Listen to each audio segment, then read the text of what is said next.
That day, out of nowhere, magical portals suddenly appeared in the sky, gateways that led straight into dungeons. Behind each portal was an entirely different world, teeming with terrifying monsters of all shapes and sizes. And just like that, the creatures began pouring out in waves. The only ones capable of stopping them were people who had awakened magical powers. These awakened fighters banded together and used their unique abilities to battle and push back against the illegal invasion of monsters. In the midst of this brutal conflict between swarms of flying beasts and close combat monstrosities stood a team of heroes, shoulder to shoulder in battle: Ingolf von Dietz, Claudia Borjo, Nathaniel Kaval, Iwako Hideki, and a mysterious girl with a cold expression and a lightning spear whose name was still unknown. Each of them possessed distinct powers. Kaval controlled fire, while Hideki wielded wind to strike down aerial enemies. That unnamed girl stood out, striking fear into the monsters with every thunder-infused attack. As the fierce battle raged on, the five of them held the front line together. Suddenly, a monster broke through their formation and lunged toward a powerless civilian. The man fell to the ground, screaming in terror. "Somebody please." Dietz glanced over at Borjo and shouted, "Hey, help him. Go save the civilians." But she lazily propped her head on her hand, unmoved, and muttered, "There's just too many of them." While they hesitated, the green-skinned monster raised its claws, aiming for the trembling man kneeling on the ground, who had his arms over his head, shaking uncontrollably. Just when it seemed like the creature would crush the man, a foot suddenly came flying out of nowhere and smashed into the monster's face, crushing one whole side of its skull. The impact sent the creature hurtling backward into a wall with a thunderous boom, triggering a shockwave. A tall man in a suit and a long cloak stepped forward. Tilting his head slightly, he looked down at the man on the ground and offered a gentle smile. "You okay?" With absolute confidence, he turned to his teammates and said, "I've got this." That man was Misato Koichiro. With a sudden whoosh, Koichiro launched himself off the ground. He channeled power into his right hand, aiming directly at the dense swarm of monsters below. A sharp glint flickered in Koichiro's eyes. In a single sweeping motion, he unleashed a relentless combo attack, striking at every weak point with pinpoint accuracy, annihilating the entire group of monsters in front of him with a single blow. His teammate Hideki, stunned by the sight, muttered, "Damn, he's insane. He's taking on all those monsters by himself." Behind them, Kaval stood silently, observing without a word. The girl in the red skinite suit wasn't surprised. She glanced toward the portal and said flatly, "With time-based magic, he can see the future. He already knows what the monsters are going to do next." As Koichiro charged forward toward a dragon-like creature capable of breathing fire, a confident smile still playing on his lips, the team came to the same chilling realization: he's no longer human. The battle came to a brief halt. All the monsters that had come through the portals had been wiped out. Their corpses lay scattered across the ruined city. At the front lines, standing before a massive snake-like beast guarding the portal, was Koichiro. His teammates gathered behind him. He glanced over his shoulder and said firmly, "All right. Let's finish this." With a swift swing of his arm, he decapitated the final monster in a single blow. "That should be the last one," Koichiro said, brimming with confidence. With this power, he believed, he could finally protect the peace everyone longed for. He stepped up to the portal, the entrance to the dungeon, and placed his hand against its surface. "Now then, I'll seal this gate." But before he could finish his sentence, a sudden force slammed into him, hurling him straight through the portal. His eyes widened in shock. He hit the ground hard, catching himself with one hand as he skidded across the floor. When he looked up, the portal had already been sealed behind him. On the other side were his teammates, the very people he trusted the most. Koichiro's brows furrowed in confusion. What the hell is this?" There was disbelief in his eyes. "I've never seen a future like this before." He moved closer to the sealed exit, staring at the faces of his comrades through the barrier. You planned this together? Why would you do this?" Kaval was the first to answer, grinning with twisted delight. "Why, you ask?" At that moment, none of them bothered hiding their greed and cruelty anymore. Standing at the center of the five, hands casually in his pockets, Kaval sneered. "Because you didn't see it coming. That's why it worked." Koichiro tried to keep his composure. "What are you saying?" The woman in the tight red suit scoffed, throwing him a condescending look. "You're a level 100 monster. You can manipulate time magic." Borjo smirked. "We just want to make easy money without taking risks." Dietz clenched his teeth, his tone bitter. "And yet you insisted on helping people." Hideki jabbed a finger at him, filled with resentment. "You're the reason we keep ending up in dangerous situations." Then Cavil delivered the final blow with a smirk, but today, this will be the last time. He raised his hand in a mocking farewell. With that, the people who were once Kyoichiro's teammates turned their backs on him and walked away, grinning like it was some kind of game.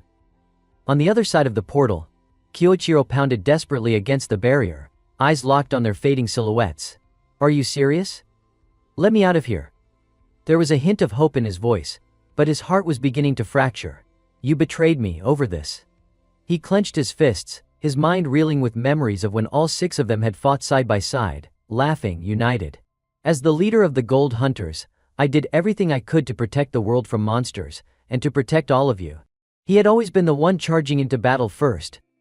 Always the shield.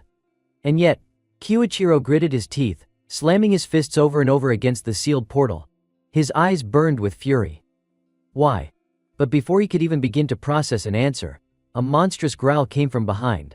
A pack of beasts surged toward him like starving wolves. Kyoichiro spun around and instantly killed one with a single strike. But then, he froze. Behind that creature was an unending swarm, dozens, maybe hundreds of monsters, closing in like a tidal wave of insects. He activated his power. His eyes glowed, piercing into the future. There has to be a way out. I can survive this. My future is but what he saw shattered him completely. Death. Death beneath the claws of those monsters. That was his future. Kyoichiro smiled faintly. It's gone now, hasn't it? Alone, he faced an overwhelming horde of monsters charging at him with reckless abandon. Gritting his teeth, he poured every ounce of rage into his clenched fist. He leapt into the air, ready to slam down a powerful strike on the swarm below. But the creatures kept coming wave after wave, like ants pouring from a nest, never ending. After a grueling battle, Kyoichiro collapsed to his knees, his body battered and broken. He bowed his head, arms limp at his sides. Blood streamed from his wounds, pooling beneath him into a growing crimson puddle. I couldn't change the future after all. He slowly lifted his head, eyes now cold as ice. Maybe I have no other choice left. The monsters kept swarming, ripping into his ravaged body, tearing flesh, splattering blood in every direction. And still, Kyoichiro resisted. He kicked the nearest monster skyward, refusing to give in. But there were still too many. He was surrounded. I won't die like this, not for nothing. Despite the agony, Kyoichiro's hand reached for the head of a nearby monster, trying to channel what little magic he had left. I'll reincarnate, and I'll come back stronger. I swear I'll have my revenge. Like a madman, he fought back, striking with reckless fury. I'll reach the peak of power. I'll never forget this rage. He swung his bloodied fist into the air. Until the day I can avenge myself, until I erase this regret from my soul. A massive surge of energy exploded from within him, rising from his palm and launching into the sky. The monsters surrounding him were blasted away, if only temporarily. But his body was on the brink of collapse, blood pouring from his eyes, ears and every pore. The brilliant light engulfed him, intensifying until it was blinding. Cut to another scene. Someone suddenly opened their eyes. A young man in a hospital gown sat up in bed and slowly slipped on his slippers, preparing to stand. He walked over to the mirror and stared at his reflection. A pale, slightly fragile-looking teenager stared back at him. Reaching out, he touched the glass. There was a strange glint of satisfaction in his eyes as he muttered coldly, "Looks like the reincarnation worked." That teenage boy in the mirror was Kyoichiro's new body. He looked around and finally took in his surroundings. A hospital. These machines look strange. His eyes narrowed. Just how many years have passed? If it's been 100 years, then it's too late for revenge. His expression darkened, filled with hatred as he recalled the smiling faces of those who had betrayed him. Suddenly, something caught his eye. He picked it up. It was a student ID card. Student ID number 1200002 Rachu Kasai Kuzuka Tribute. Void this Idaho confirms, he whispered. Looks like 20 years have passed since that day. His eyes widened in shock, then lit up with fierce excitement. Kyoichiro focused on the attribute listed, Void. A crooked grin spread across his face. And then he began to laugh. That grin twisted into something monstrous, his laughter echoing like a madman's. He recalled how, in his past life, his teammates had feared him because he was the strongest, wielding the time attribute. But over time, he'd realized there was a limit even to that power. Even the ability to see the future couldn't pierce the depths of a Void attribute. He couldn't read or measure the strength of someone who wielded Void. And now, that attribute belonged to him. Kyoichiro looked down at the hand of his new body. This poor kid, there was no doubt in his mind void was the strongest attribute. It was like an endless, chaotic nothingness. A power without structure or order. But in Kyoichiro's previous life, no one had ever possessed it. It was so rare that nobody knew how to train it properly. His gaze returned to the student ID card. That's probably why he's still stuck at level 1. Koichiro stared at the picture of the young student on the card, and thought to himself, he was probably mocked, called the kid with no attribute more times than he could count. He pressed the card gently against his chest, right over his heart. "Don't worry, kid," he whispered. "I'll make your name known across the world as the strongest adventurer this world has ever seen." Thanks to his previous life's power, the ability to see into the future, Kyoichiro knew how to train the void attribute. He could perceive the flows of energy within a body and understand exactly how to nurture them into something extraordinary. He began activating the power of this new body. A brilliant light erupted around him, illuminating the entire room. "With this strength, I'll become unstoppable." And those traitors, he clenched his fist tightly, a sinister smile curling across his lips. "They'll live to regret betraying me and leaving me to die." Kyoichiro recalled Kevil's smiling face, that smug, satisfied grin at the moment of betrayal. And along with him, the faces of those who were once his most trusted comrades, grinning in delight as they turned against the one person who had always believed in them. To get revenge on them, I need to level up first. From this moment on, he thought, the Kyoichiro of my past life is dead. From now on, I am Kyusuke. He lay back down on the hospital bed and closed his eyes. The world around him faded to pitch black. Void attribute, just like its name, was a type of conditional magic rooted in nothingness. Its essence lay in the power to freely manifest imagination into reality. With his eyes shut tight, Kyosuke cleared his mind and focused. Magical energy began to stir. Imagination is something anyone can do, he thought. Like an artist picturing what they want to draw, but when it comes time to transfer that image to paper, it's never quite perfect. Turning thought into reality. That's the hard part. Fortunately, this body was still injured. Kyosuke's torso was tightly wrapped in white gauze, especially around his abdomen. If I project the image in my mind onto this body, he winced slightly and concentrated harder, building the image clearly in his thoughts. The magical energy he was gathering began to swirl into a soft, shimmering current of light. He envisioned each damaged cell slowly healing, guiding the energy to flow through every part of his wounded body, repairing every injury with the power of his imagination. A golden glow enveloped the wound on his arm, sparkling like starlight scattered across a galactic sky.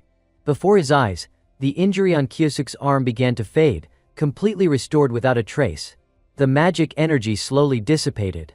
He bolted upright, stunned and overjoyed, staring down at his fully healed arm. Yes, it worked. Pressing his thumb against the skin near his right wrist, Kyosuke nodded to himself. It's still early stage magic, so the healing speed isn't that high. There are probably still internal injuries left. But if I keep repeating this, keep imagining and healing again and again, my level will rise. My control over imagination will grow. And this void attribute, it was vast, limitless, composed of countless elemental threads woven together. With practice, he could expand the scope of what he could make real. That was what made it so powerful. With this, he could create and wield multiple types of magic on his own. Fire, water, earth, wind, lightning, he could master them all. And someday, the things I see in my mind will be indistinguishable from the real world. Not even magical barriers or mirrors will be able to hold me back. They'll shatter to make space for the void. And the void will expand endlessly, like the universe itself. Kyosuke smiled. Just then, the door creaked open. A middle-aged doctor stood there holding a patient file, stunned. You're awake?" Kyosuke turned his head calmly toward the man. The doctor rushed over to check on him. "Don't move too much. You were badly injured, after being attacked by a monster." Kyosuke lifted the blanket and lay back down in the bed. "So that's what happened. That's the incident this boy experienced before I reincarnated into his body." The doctor looked at him with a bright, cheerful smile. Even though Kyosuke had been in critical condition, he still managed to wake up as if he had been blessed by a miracle from a saint. Kyosuke tilted his head curiously. "Wait, what did you say? A saint?" The doctor blinked in surprise. You don't know?" Kyosuke shook his head honestly. The doctor's expression lit up with reverence. His cheeks flushed with admiration as he said, "The saint of the 5 sacred sagers." Kyosuke froze. 5 sacred stars? I don't know what that is either, he replied, expression blank. The doctor adjusted his glasses, furrowed his brows, then glanced back at Kyosuke's chart. Right, you just woke up. It makes sense that you'd be disoriented. He stood up, gently reassuring Kyosuke. Anyway, I'll do a full checkup for you. Let me go get the tools, just stay right here, okay? Once the doctor left the room, Kyosuke tossed the blanket aside and sat up.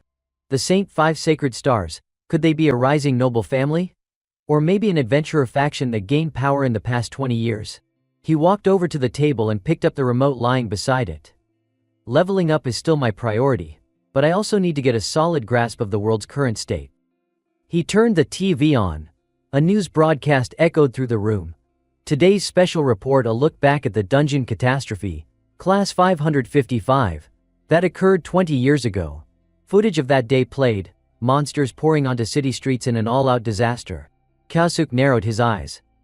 Seriously, a special feature on the day I was betrayed. He kept watching. And the one behind the incident, the screen showed his image from his past life. The leader of the Gold Hunters, a level 100 time user named Misato Keiichiro. Kyosuke's eyes widened in disbelief. What? He stared at the screen, frozen. I was the culprit. What the hell is this? The footage continued, showing monsters spilling out of dungeon gates, cities consumed in fire and chaos.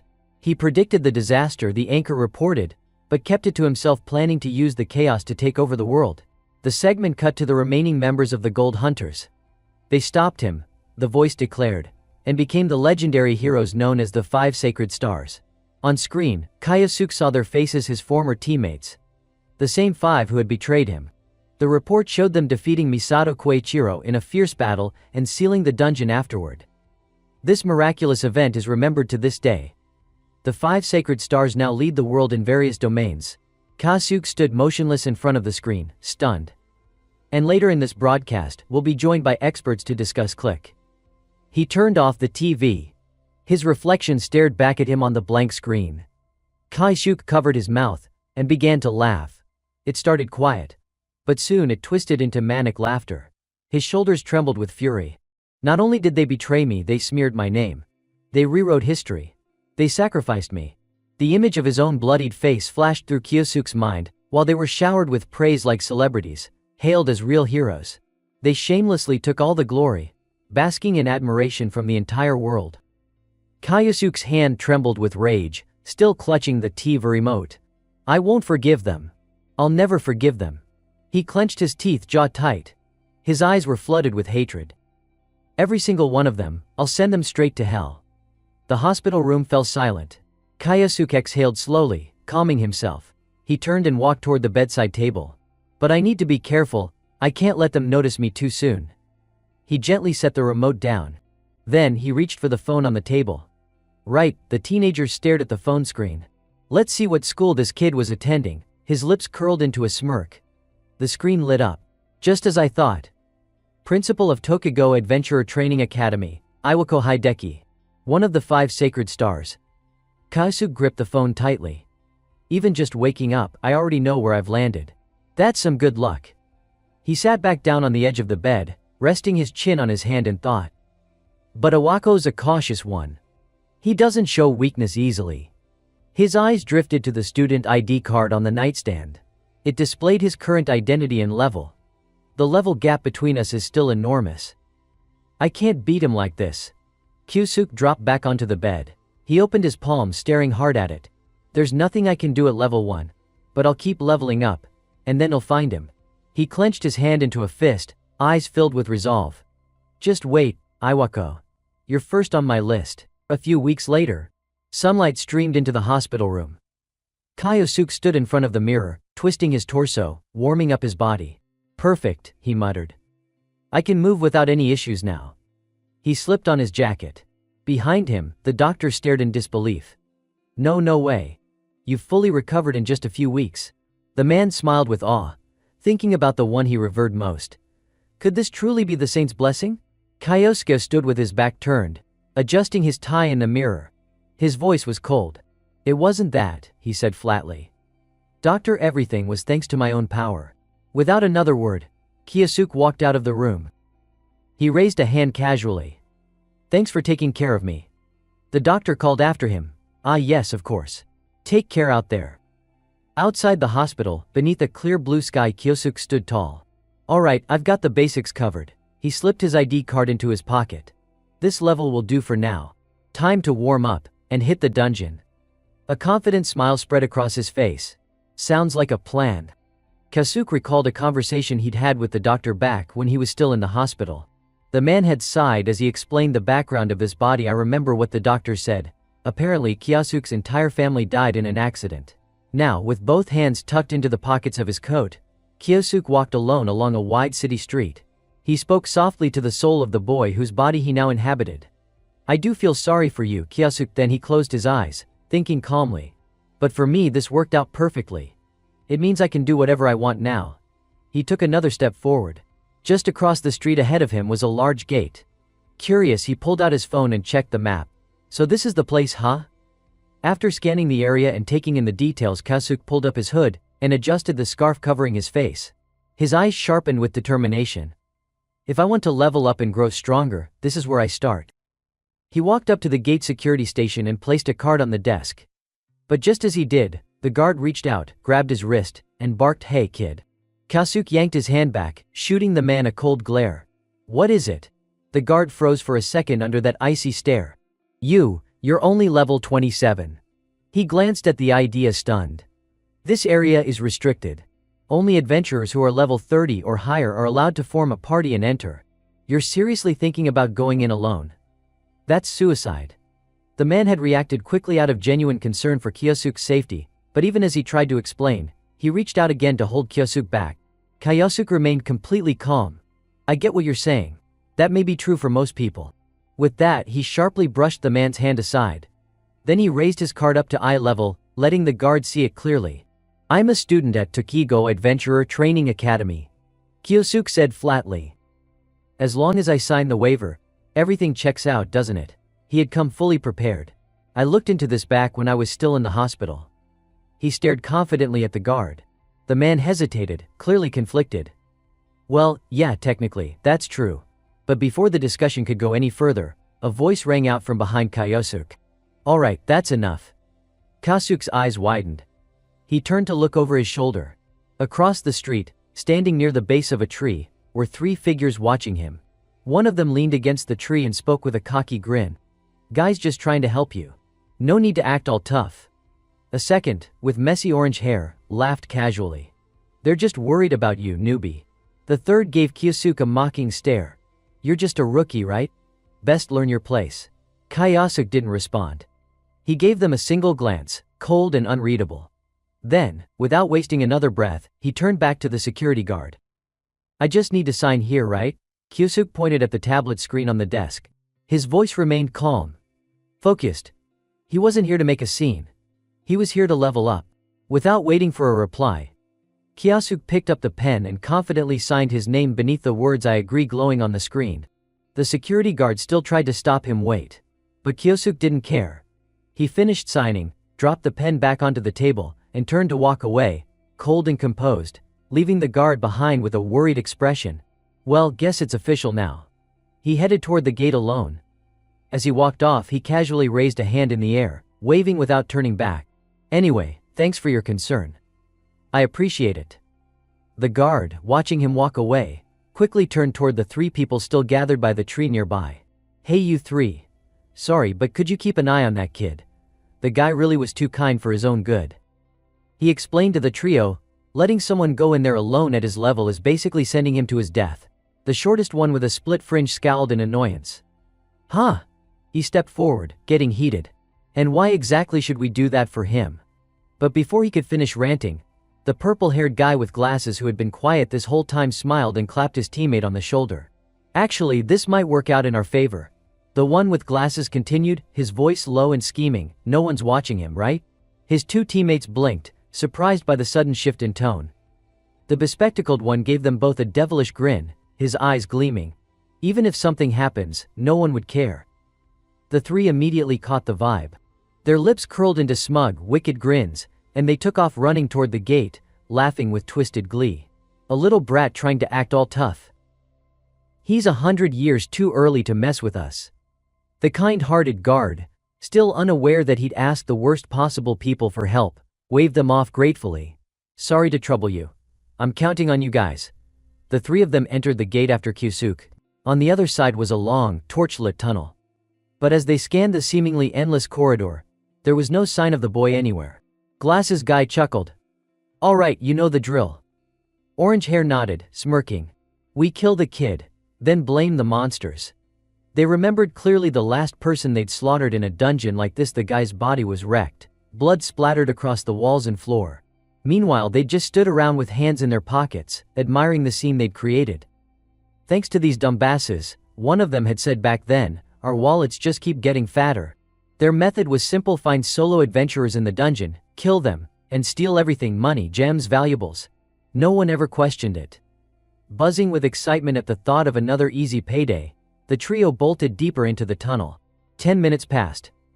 They were still running. Panting and winded, Glasses guy asked, "This tunnel, it's just been a straight path, right?" Orange hair was out of breath too.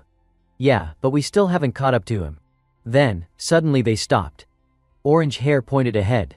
"Look, there." Up ahead in the tunnel, Kyosuke stood alone, facing down a massive swarm of monsters. "There he is," they muttered. Energy rippled from Kyosuke's entire body. His eyes were cold and razor-sharp. With a single sweeping motion, he slashed the air and a roaring wave of fire erupted forward. Then, raising his right hand to head level, Kyosuke summoned another spell, this time a spinning vortex, forming in his palm like a miniature tornado. With a swift thrust, he launched it alongside the flames. The fire and wind magic surged forward in perfect sync. The flames were so intense that as soon as they touched the monsters, the creatures disintegrated, unable to escape in time. In just seconds, what had been a sea of monsters moments ago was reduced to piles of ash. The tunnel fell silent, cleared completely. The three who had followed Kyosuke into the dungeon stood frozen behind him, stunned beyond words. The guy with glasses stared, mouth agape. No way, even the short one was in disbelief. He took out a D-rank monster, all by himself. The corner of the orange-haired guy's mouth twitched upward. He pointed toward Kyosuke. "More importantly, look." Glowing faintly under the dim dungeon light was something dazzling, rare loot. A pouch stuffed with glittering gems and more precious stones scattered across the ground. Their 6 eyes lit up at once. Their jaws practically hit the floor. "If we sell all that, we could live easy for like 6 months," one of them muttered, eyes gleaming with greed. They'd been watching, and Kyosuke still hadn't reacted. He was quietly gathering the gems, seemingly unaware of their presence. "What an idiot. He doesn't even know we're here." "That rare loot's ours now," one of them sneered. Without hesitation, they sprang into action. One of them leapt high onto the ceiling of the tunnel. Orange hair clung upside down like a spider. Glasses guy looked up at him and smiled. Shorty moved into position. Glasses guy glanced at both of them, nodded, and whispered, "Now." The three launched their spells simultaneously: water magic, wind magic, and a fiery attack.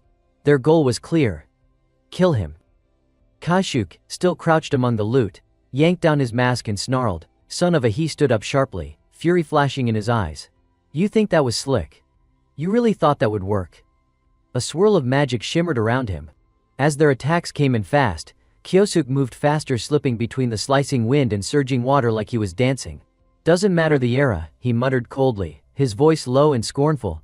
"There's always scum who try to take what's not theirs." Orange hair and split fringe landed hard, eyes wide in disbelief. "No way. He dodged that. How the hell does he have eyes on the back of his head?" Glasses guy refused to believe it. Snarling, he conjured a fireball and lunged at Kyosuke from behind. "Must been a fluke. Die already." But Kyosuke didn't dodge. He turned around, focus sharp, fist clenched tight. He slammed his fist straight into Glasses guy's gut. The fireball fizzled out on contact. Blood erupted from his mouth, as the sheer force of Kyosuke's punch sent him flying across the tunnel. His body hit the dungeon wall with a sickening crash, an entire section of the tunnel crumbling from the impact. The dust settled. Glasses guy was left crumpled and motionless, sprawled across the shattered wall. Kyosuke stood calmly, ignoring the destruction. Turning back to his loot like swatting flies was just another part of the job. "To trash like you," he said, voice steady and merciless, "I show no mercy." The remaining two were paralyzed with fear, rooted to the spot. Kyosuke stomped once, the ground trembling beneath him. "And I won't hesitate to use worms like you as stepping stones." His eyes burned like a death god's, be cold, relentless, and full of vengeance. "Because this grudge I carry," he whispered, eyes narrowing, "starts now." Outside the dungeon gate, the sky remained just as calm and blue as ever. At that moment, another figure stepped inside. A handsome man in a long cloak, arms crossed, radiating arrogance. He was Awako's subordinate, Yoichi Sudai. I came after hearing a student from the academy entered the dungeon alone, he muttered. But then he saw the 3 bodies on the ground. Why are there rookie adventurers lying dead here?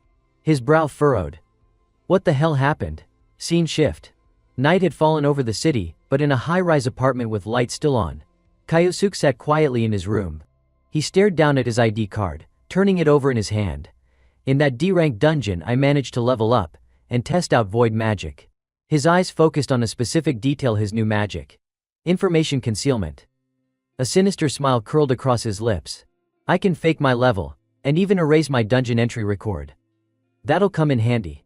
Lying back in bed, he pulled up the news on his phone. Tomorrow's my first day at the academy.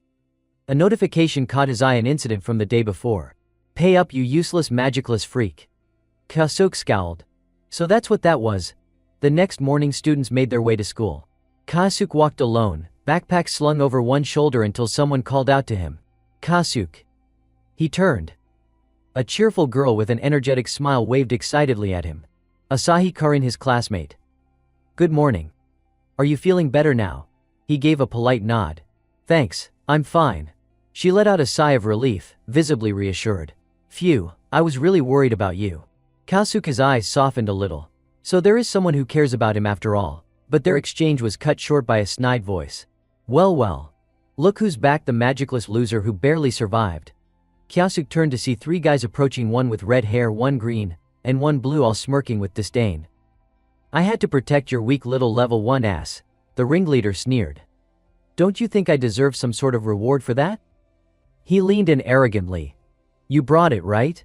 I'm a bit short on cash, Kyosuke immediately recalled the message from the night before. So it really was them. Karin quickly stepped in front of Kyosuke, her expression firm despite the slight tremble in her hands. Stop it. Kyosuke just got out of the hospital. Her courage surprised him.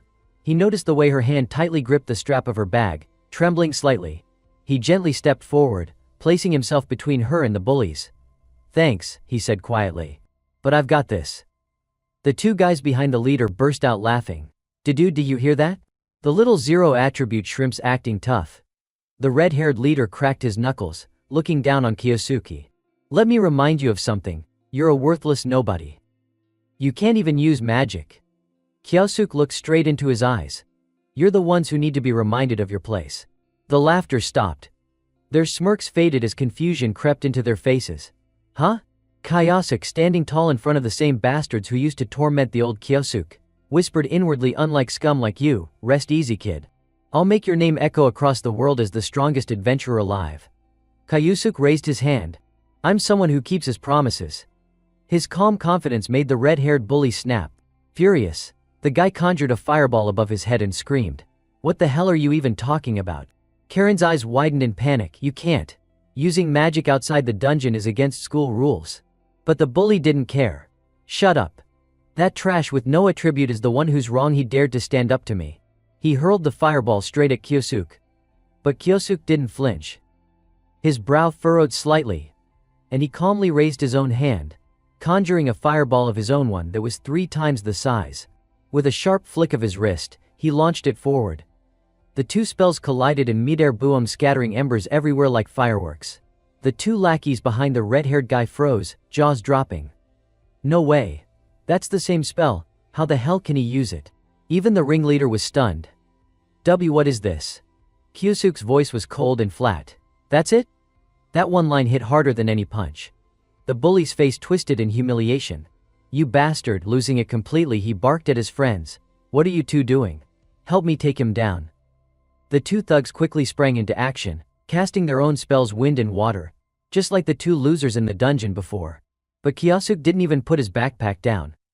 He lifted both hands and casually cast both wind and water magic at once, countering their attacks effortlessly. The 3 bullies could only gape in horror. What the hell is this? How many types of magic does he know? This isn't normal. Their panic hadn't even settled before Kyosuke said just one word, satisfied. He snapped his fingers. Good. Now it's my turn. A massive wave of magical energy burst from behind him like a raging storm. With clenched fists, Kyosuke slowly walked forward, his voice calm but terrifying. Don't worry. I won't kill you, at least not yet. That was enough to make all three of them lose it. Shit. They turned and bolted. But Kyosuke's voice echoed like a demon from the abyss. You begged them to help you, didn't you? He reached out and grabbed the leader by the shoulder mid-sprint. And what did they do back then?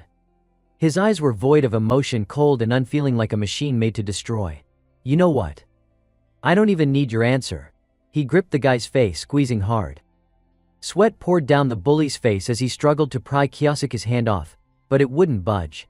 You scum always say the same thing, Kyosuke said coldly. The guy had tears in his eyes now.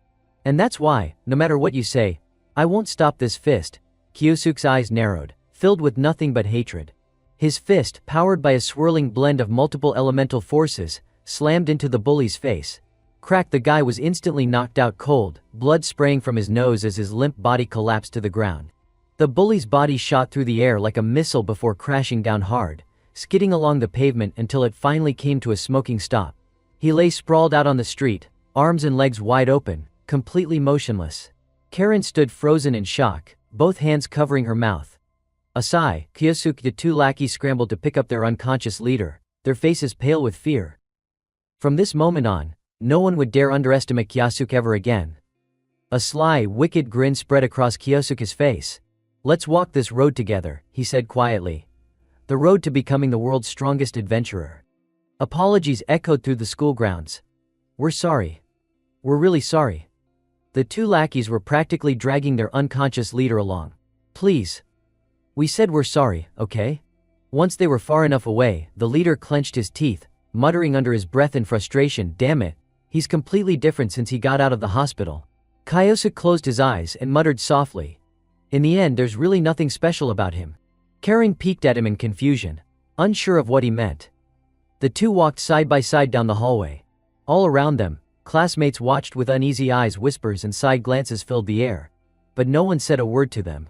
Kyosuke quickly picked up on the strange atmosphere. Am I drawing too much attention? Just as he and Karen were about to step into class, someone behind them reached out and placed a hand on a student's shoulder. Excuse me, 1 second. The voice was calm but firm. You're Asai Kyosuke, right?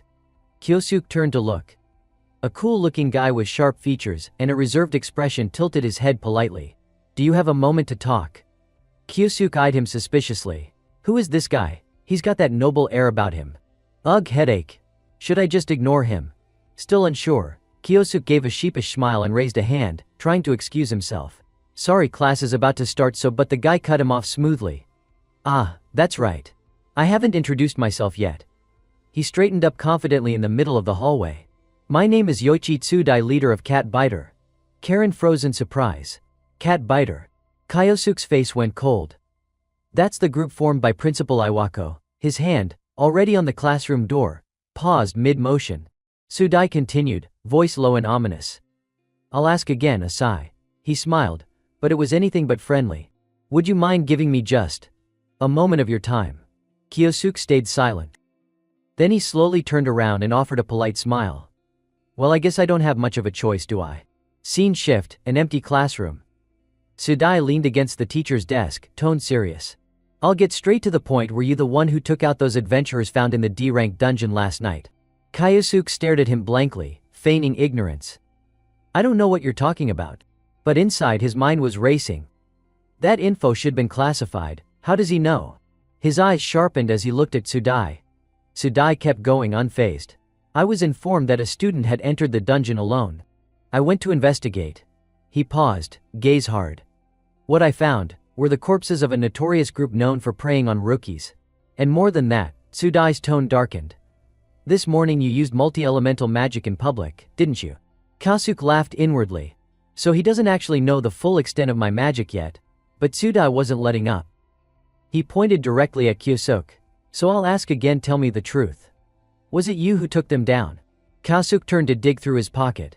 Since I was ambushed this morning, I honestly don't remember much of what happened. He pulled out his student ID card and gave a helpless smile. I'm only level 1. How could I possibly do something like that? Tsudai stared at the card, stunned. The information on it was crystal clear, level 1, and void attribute. Looking at Kyosuke's harmless smile, Sudai immediately dismissed him in his mind. Just another nobody wasting my time. He gritted his teeth in irritation. Then, without another word, he turned and opened the classroom door to leave. Before exiting, he tossed out a half-hearted remark. Sorry for dragging you here. He paused in the doorway, glanced back with a bored expression. Don't go doing anything suspicious. I hate having to write extra reports. Kyosuke stood in the hallway, watching Sudai's back disappear down the corridor. That guy Sudai. A sly grin crept onto his face. Maybe I can use him.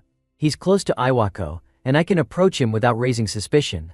If I play this right, could I turn him into one of my pawns? Kyosuke's grin widened. Actually, isn't this the perfect time to test out that spell? Scene shift: a sleek, luxurious office. Sudai stood stiffly, delivering his report to a figure seated with his back turned toward a towering bookshelf. That concludes my report on the incident in the D-rank dungeon last night. The man, legs crossed, rested his cheek on his hand while lounging in a leather chair. You made a mistake. His voice dripped with disdain. His hair slicked back to perfection, fingers glittering with rings. Iwako Hideki, headmaster of Tokigo Adventurer Training Academy and one of the 5 holy stars. I told you to be careful about who you use, he said sharply. Sudai bowed deeply. My sincerest apologies, sir. I'll smooth things over immediately. Iwako stood and slowly walked over to him. You'd better. He stopped in front of the young man still bent at the waist. If word gets out that you were linked to rookie hunting, I'll take heat for it too. He grabbed Sudai's chin and forced him to look up, his face close and twisted like a devil's mask. Don't forget that. One slip, and I'll have you kicked out myself. I understand, Headmaster Iwako. Sudai shouted, bowing even lower. But where Iwako couldn't see, Sudai clenched his teeth in silent fury. Damn it, why am I the one cleaning up this mess? If I knew it would turn out like this, I would have squeezed more hush money out of those bastards first. So it turns out even Sudai wasn't clean. He had been accepting bribes from the very thugs Kyosuke destroyed in the dungeon. Now, bitter and quietly fuming under Iwako's glare, he forced himself to swallow his anger. Hideki had returned to his desk, but his tone was far from relaxed. Still, there's one thing I can't quite make sense of. Sudai raised his head, curiosity piqued. And that is, sir. Hideki picked up his tablet. According to your report, the student in question had to be at least a third year. He tapped the screen, which clearly showed, no third-year students entered the dungeon last night. He placed the tablet back onto its dock and continued, hands folded behind his back as he walked past Sudai. In that case, the more likely scenario is that they were killed by the monsters while hunting rookies. He shot a cold glance at Sudai. And you're covering it up. The color drained from Sudai's face.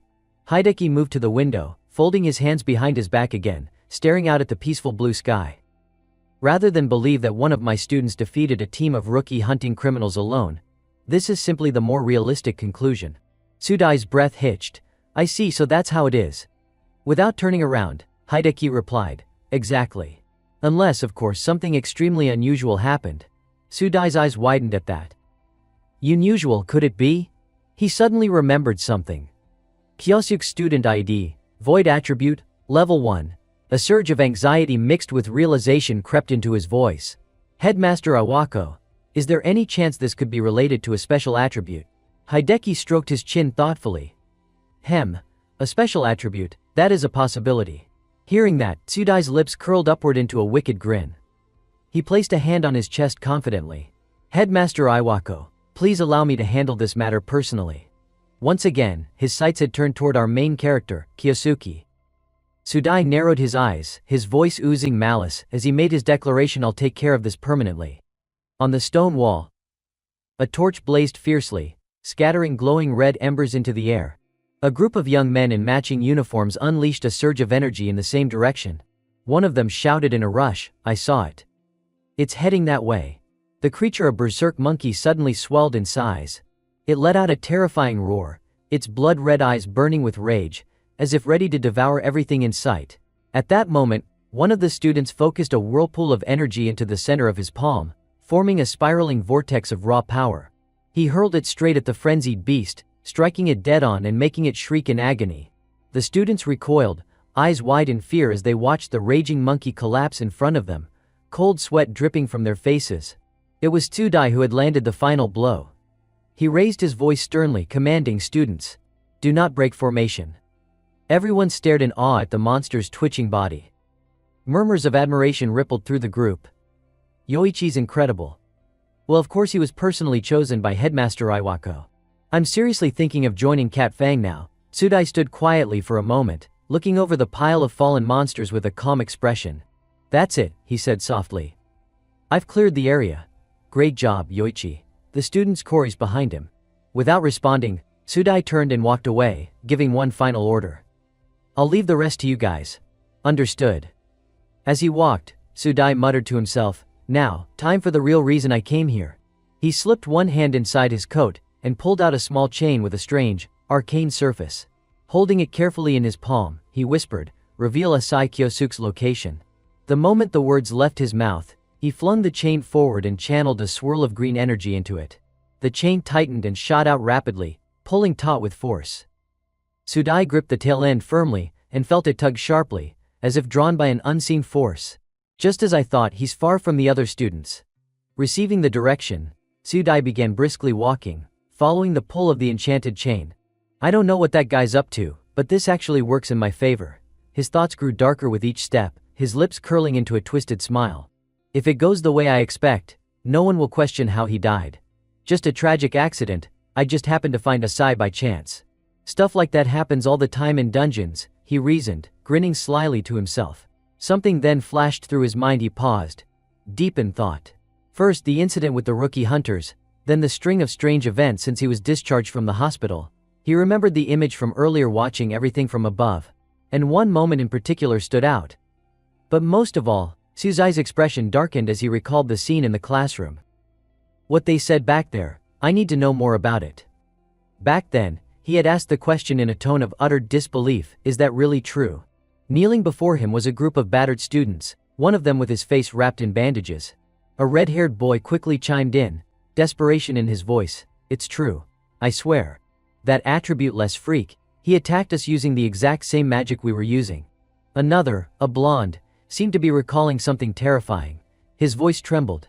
And not just that, he summoned a giant firestorm. I've never seen anything like it. In his memory, Kyosuke calmly walked away as a titanic wall of flame surged up behind him, towering 10 times his own size. Sudai stared at the trembling boys, his face twisted in disbelief. This is insane, he muttered, unable to believe what he was hearing. Then he stood up, tone suddenly cold and indifferent. That's all I needed to ask. The students panicked. One of them stuttered. Wait, then. Sudai paused, still facing away, and replied icily, teach these failures a lesson. I've got no use for weaklings who got crushed by some talentless reject. No way. That's not what you promised. The redhead cried out, reaching for Sudai, but being restrained by the others. Then a bruised student with teal hair, his face covered in cuts, spoke hoarsely. That guy, he's not. His words made Sudai stop mid-step. He's not even human anymore. His voice cracked with fear, his eyes completely vacant, like someone who had stared into the abyss and barely made it back. Meanwhile, Sudai was still following the chain's pull. It had led him to a vast open area, his footsteps echoing in the emptiness. He kept walking, but his mind lingered on that terrified face. That fear, it wasn't normal. Just to be sure. He muttered to himself. I had him put in the Cat Fang special class, and all he showed was an illusion spell. That's it. Behind him lay dozens of monster corpses, littering the floor. He must have used some kind of artifact, Sudai rationalized. Or some dirty trick to kill those rookie hunters. The thought amused him, and he let out a smug chuckle. Looking down, he spotted the body of a goblin, its entire body ravaged. Another corpse. Did Asai Kyosuke do this? He wondered. Examining the blood and damage, he analyzed aloud, just one hit. Maybe what they said wasn't all nonsense. Still, he scoffed. But even with this kind of power, it's hardly terrifying. His expression grew arrogant as his thoughts drifted to Iwako, director of Tokigo Academy. Even Iwako, the guy who got kicked out of the 5-star council, was able to reach that high. His convictions sharpened. For now, I'll play along and follow his orders. But someday, I'll surpass him. One day, I'll sit atop the 5-star council myself, and rule the world. A delusional smile spread across his face as his eyes gleamed with ambition. But to get there, he calculated silently, I have to erase any connection to those rookie hunters. And as for Asai Kyosuke, a wildcard like him, someone who might cause problems later, I'll make sure a little accident just happens to him. His grin curled up dangerously, almost stretching to his ears. The enchanted chain continued pulling forward, and Sudai whispered to himself, "He's close now, he has to be." The chain in Sudai's hand finally began to slow down like it had found its destination. He reeled it back in and ducked behind a corner, cautiously peering around to assess the situation. What the hell is he doing in a place like this? Sudai wondered. But then his face contorted in horror. His eyes widened, and cold sweat poured down his forehead. Right in front of him, Kyosuk sat calmly atop a pile of monster corpses, a smug smile playing at the corners of his lips. "You're late," he said with a chilling grin. "I was getting bored waiting for you." Sudai immediately ducked behind the wall, his body trembling. "What? My presence should have been completely concealed. How the hell did he detect me?" As if reading his thoughts, Kyosuk continued with eerie calmness, "You're wondering how I noticed you, aren't you, Yoichi?" Sudai clenched his teeth. His eyes now burned with frustration and disgust. Did he read my mind? Finally, Sudai stepped out, his tone bitter and sharp. "What the hell are you?" Kyosuk's voice was steady, almost amused. "I heard Iwako picked you," he said, looking Sudai up and down with disappointment. "But you're not nearly as impressive as I expected." He cast his gaze downward, his tone growing colder. "The way you hunt down rookies and bleed them for cash, it's just like that coward Iwako." Rage flashed across Sudai's face. "What? How do you know about that?" Kyosuk leapt down from the corpse pile. His voice was slow and deliberate. "Yoichi, tell me, do you enjoy tormenting others?" Light from above cast long shadows behind him, giving his figure an overwhelming presence. "But you've never felt what it's like to be hunted yourself, have you?" Kyosuk's eyes burned with intensity. "So now, I'll teach you what that feels like." There was no mercy in his expression, only cold calculation, and the faint thrill of revenge. "With this magic, I'll make you pay for what you did to me." His face hardened into something that looked all too eager for blood, for justice, or maybe just for balance. Looking at Kyosuk's overwhelming presence, Sudai gritted his teeth in fury. "You're dangerous, way too dangerous," he growled, his eyes burning with rage.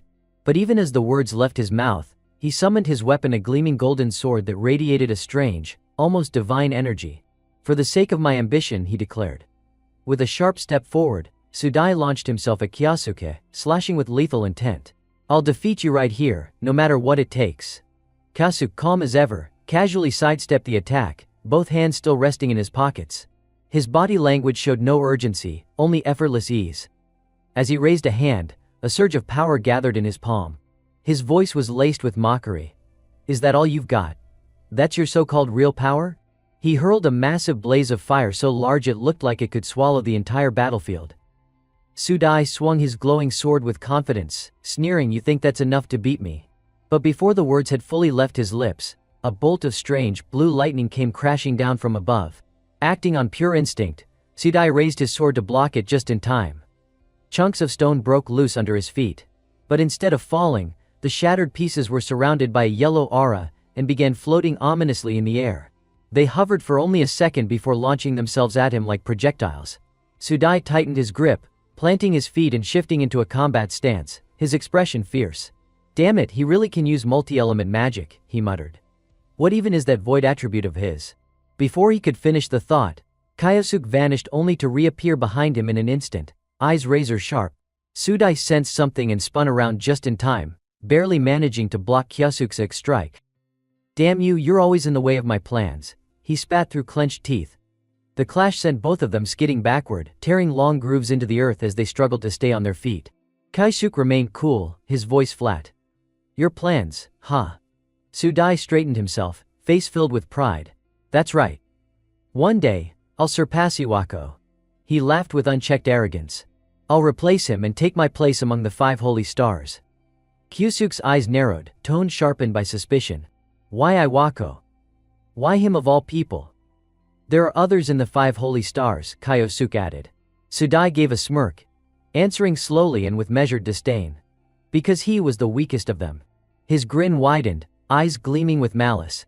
"He's the one who was cast out from the ranks of the holy stars. If I take that seat, then the power to rule this world will be mine." He paused dramatically, then chuckled darkly. "So if you think about it, aiming for the weakest one makes the most sense, doesn't it?" Kyosuke turned his head, his face twisted in disgust at Sudai's filthy ambitions. With a cold edge in his voice, he muttered just one word: "Pathetic." Sudai's eyes flared with fury. What did you just say? A mysterious blue light radiated around Kyosuke as he raised his sword and rested it casually on his shoulder. One hand braced at his hip. He looked down at Sudai, spoke with calm disdain. I used to worry you'd get to Iwako before I could. But if this is the extent of your ambition, just power, money, and women, then I've got nothing to worry about. He lowered his gaze, his whole expression filled with contempt and revulsion. Those words struck something in Sudai. His grin faded instantly, replaced by wild fury. His eyes went wide as he glared at Kyosuke standing calmly before him. Gripping his sword tightly, Sudai charged forward, rage pouring out of him. Shut your damn mouth. What's so wrong with wanting power? Wanting money? Wanting women?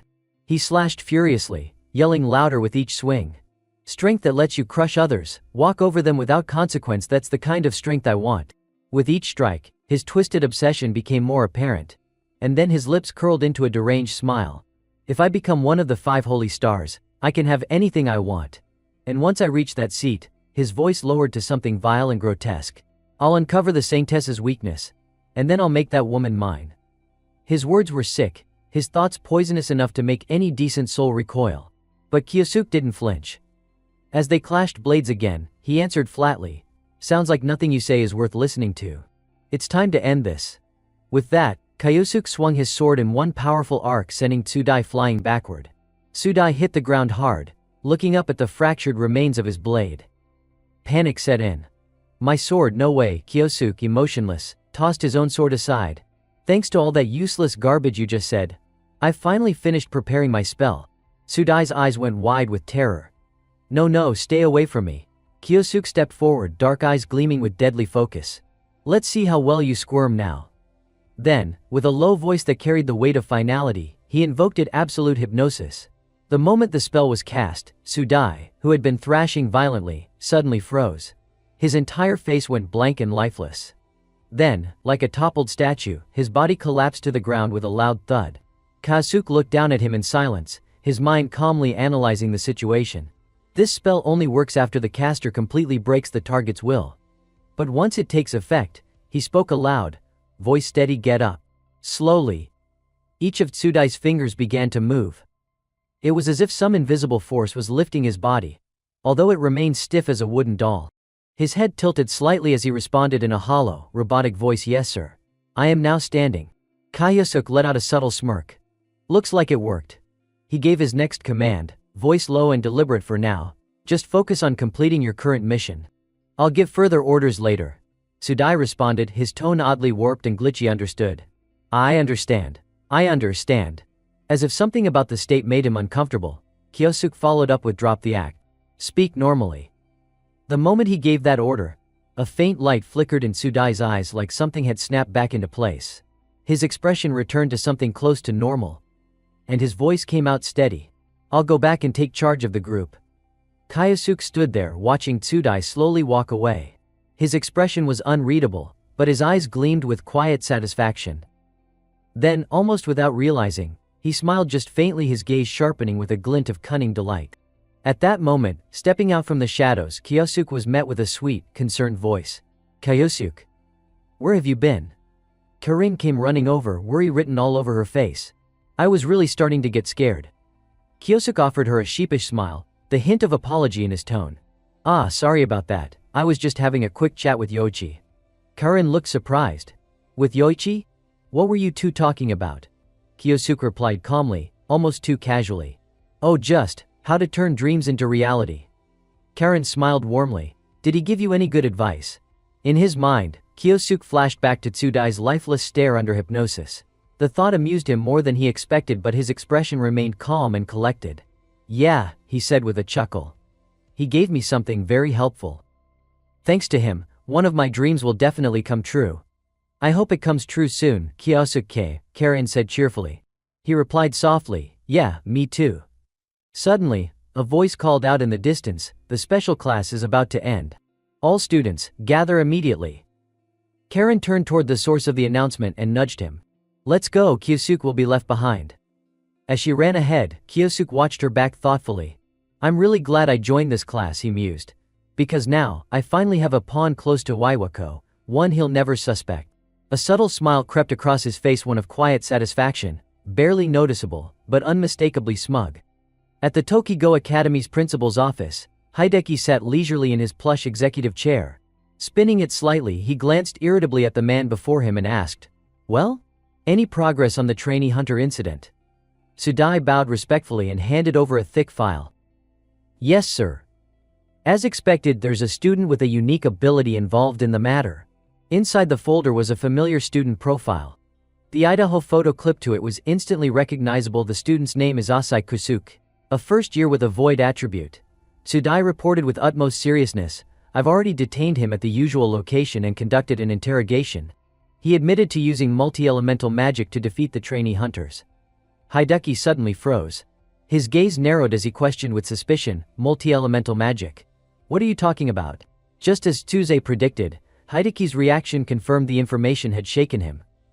But Sudai didn't show everything in one go. To avoid disrupting his plan, he opted to hold some cards back. "At the moment, the details are still unclear. But if you grant me more time, I believe I'll be able to uncover the full truth." Then, he added with a sly grin, "By the way, it's been a while since you've gotten involved directly, hasn't it? Why not handle this one yourself for a change?" The look on his face was twisted with scheming amusement. His eyes gleamed dangerously, and the corners of his mouth curled into a calculating smirk. Hideki, not suspecting a thing, leaned his head back and stared at the ceiling thoughtfully. "Doesn't sound too bad." Cracking his fingers one by one with loud snaps, his eyes lit up not with concern, but with boredom masked as eagerness. "It's been far too long since I last tortured someone. I'll make sure he pays dearly for everything he's done to me and to you." Without missing a beat, Sudai responded, "Then shall we?" But just as he was speaking, the shrill ring of a desk phone interrupted them. Hideki frowned and glanced at the phone, annoyed. "Tech, who the hell's calling at this hour?" Waving his hand toward Sudai, he gestured for him to leave. "I'll be along shortly." "Yes, sir. Then I'll see you later." Sudai bowed again, and took his leave. Hideki picked up the phone and answered bluntly, "Iwako speaking." A sharp-tongued female voice rang through the receiver. "Oh, isn't it the great principal himself? Thank you so much for choosing our company in yesterday's bidding process." The moment he heard her voice, Hideki instantly knew who it was. His face twisted with irritation. Cut the act. On the other end was a strikingly beautiful woman, fashionably styled with a sharp bob cut and an aura of sheer opulence. She smiled, obviously toying with him. "Oh? Not falling for my charm today? After all," she added with a chuckle, "we are partners in siphoning off the government grant money, aren't we?" This was none other than Lei Ruwaxi, the CEO of Lei Company and one of the members of the Holy Pentad. Leaning back into his chair, Hideki responded coolly, "You haven't changed a bit, have you?" "I don't have time for games." He was already preparing to deal with Kyosuke personally, so he brushed her off. "Sorry, but I'm busy. Let's talk some other time." But Ruwaxi responded with cutting sarcasm, "What could possibly keep you? The all-powerful principal who runs the academy and pockets half the budget, so busy." Struck at his sorest nerve, Hideki snapped in rage, "Watch your mouth." But he quickly calmed down. There were more pressing matters at hand. He exhaled sharply, brushing it off. "Forget it. I'm currently investigating a student with a void attribute." Ruwaxi sounded surprised. "Void attribute? What could a failure like that possibly achieve?" Hideki didn't bother to explain. His tone remained casual. "Yes, well, it's still a special attribute after all." But his voice and expression suddenly shifted, becoming more serious. "And with that, anything could happen, right?" Ruwaxi fell silent for a moment, then her beautiful face took on a subtly sinister expression. "You're talking about something like Kyoichiro's time magic, aren't you?" The mention of that familiar name made Hideki's expression immediately change.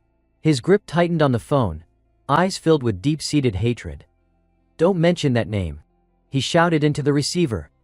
"It makes me sick." Ruwaxi had to pull the phone away to protect her ears. She chuckled lightly. "Still as hot-headed as ever, huh?" But her eyes, too, carried a flash of resentment. Despite her teasing, she understood his reaction. "I don't blame you," she said coldly. "Ever since he awakened that power, the balance of power among adventurers has completely shifted." Her red lips curled into a dangerous smile. Not wanting to interfere further, she decided to end the call. "Well, I'll contact you again later. See you." Only the dial tone remained on the other end. After hanging up, Hideki's expression turned venomous. He slammed the phone onto his desk, hissing, "Selfish little vixen." But Ruwaxi wasn't the only one fueling his anger. The true source was the old friend they'd just mentioned. He muttered bitterly. Even hearing that cursed name after all these years is enough to set me off. His face darkened.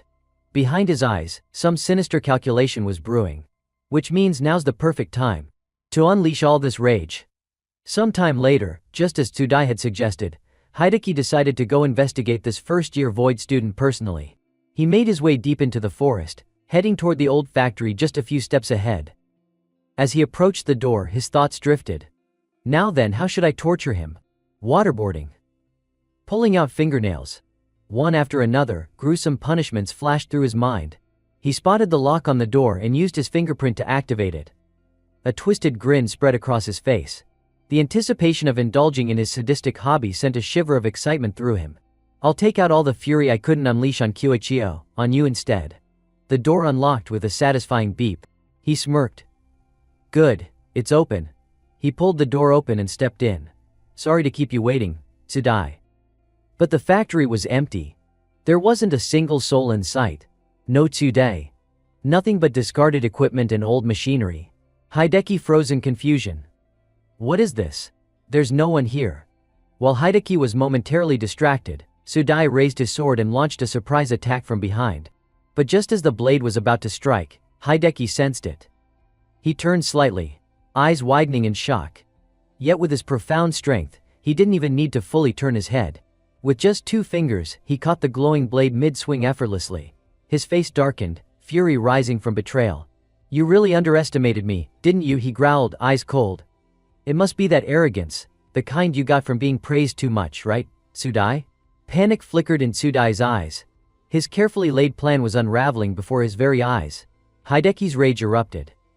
His palm began to glow with magical energy as he prepared to retaliate. You actually thought, he snarled, you could bring me down with this. A massive golden chain appeared, snaking through the air like a living creature. It wrapped swiftly around Tsudai, binding him head to toe. Even his mouth was sealed. In seconds he was hoisted upside down, hanging helplessly. Then, with a sneer, Hideki kicked him viciously. You? Be my opponent?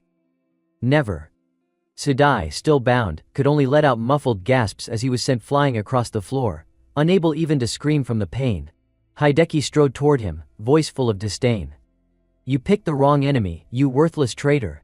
Tsudai writhed and shook, eyes wide in terror as his former master closed in. You threw away everything for a pathetic dream, Hideki hissed, both fists clenched tightly. You ruined yourself chasing idiotic ambitions, Yoichi Tsudai. Suddenly, a voice echoed from the shadows, still as foolish as ever. Huh? Hideki froze, heart skipping a beat. Someone else had been in the room watching this entire time. And he hadn't noticed. He spun around, startled, voice cracking. Who's there? From the dark, Kyosuke calmly stepped forward. Kneeling before the strong and exploiting the weak, he said coldly, eyeing Hideki with a sarcastic grin. You haven't changed at all. Still greedy and pathetic. Hideki's eyes widened in fury. You dare insult me here? I'm the headmaster of this academy. Still clinging to your authority, I see. Kyosuke replied casually, walking toward him. Crushing others under your power, all for your own ambition. He paused, gaze sharp as a blade. Sounds like a perfect self-introduction, doesn't it, Iwako Hideki? The mention of his full name sent Hideki into a frenzy. His face turned red with rage, veins bulging at his temples. Who the hell are you, you little bastard? Kyosuke strode forward confidently, hands in his pockets, calm as ever. Only now did Hideki realize the boy was wearing a Tokigo student uniform. I'll expel you right now. Hideki bellowed. Give me your student ID. But the more enraged Hideki got, the more amused Kyosuke became. He let out a mocking chuckle. Now calm down, would you? He tilted his head, eyes gleaming. We've finally reached this moment, so let's talk a bit, shall we? Just the two of us. This was the moment Kyosuke had long awaited. The blood feud that had followed him across lifetimes was about to be settled, one move at a time. Outside, the golden hues of sunset filtered through the trees, bathing everything in a nostalgic glow, a fitting backdrop for settling old scores. Seeing that Hideki was visibly agitated, Kyosuke remained calm and proposed quietly, why don't we just talk for a bit? Iwako Hideki, he called him by name directly, without any honorifics or fear. For someone who held the title of headmaster at a prestigious academy, to be addressed so casually by a mere student was nothing short of outrageous. Hideki ground his teeth in fury. You dare mock me? He growled. His hand began to glow once more, just like when he had attacked Sudai earlier. The ground around them trembled slightly, and large chunks of earth started to rise, pulled upward by his magic. Hideki clenched his fists. His eyes burned with rage and confidence. I'll show you the difference in power between us, he snarled. Take this advanced earth magic. From the ground, an enormous hand began to rise, crafted from soil and stone, mimicking the shape of his own, but hundreds of times larger. It floated up into the air, then clenched into a colossal fist. His pupils glowed gold, infused with the elemental force he was controlling. The giant fist mirrored his own movements as he wound up to deliver the blow. His lips curled into a sneer. There's no way a mere student like you can dodge this. He thrust his real fist forward with a yell. Die! At his command, the enormous earthen fist launched toward Kyosuke at terrifying speed.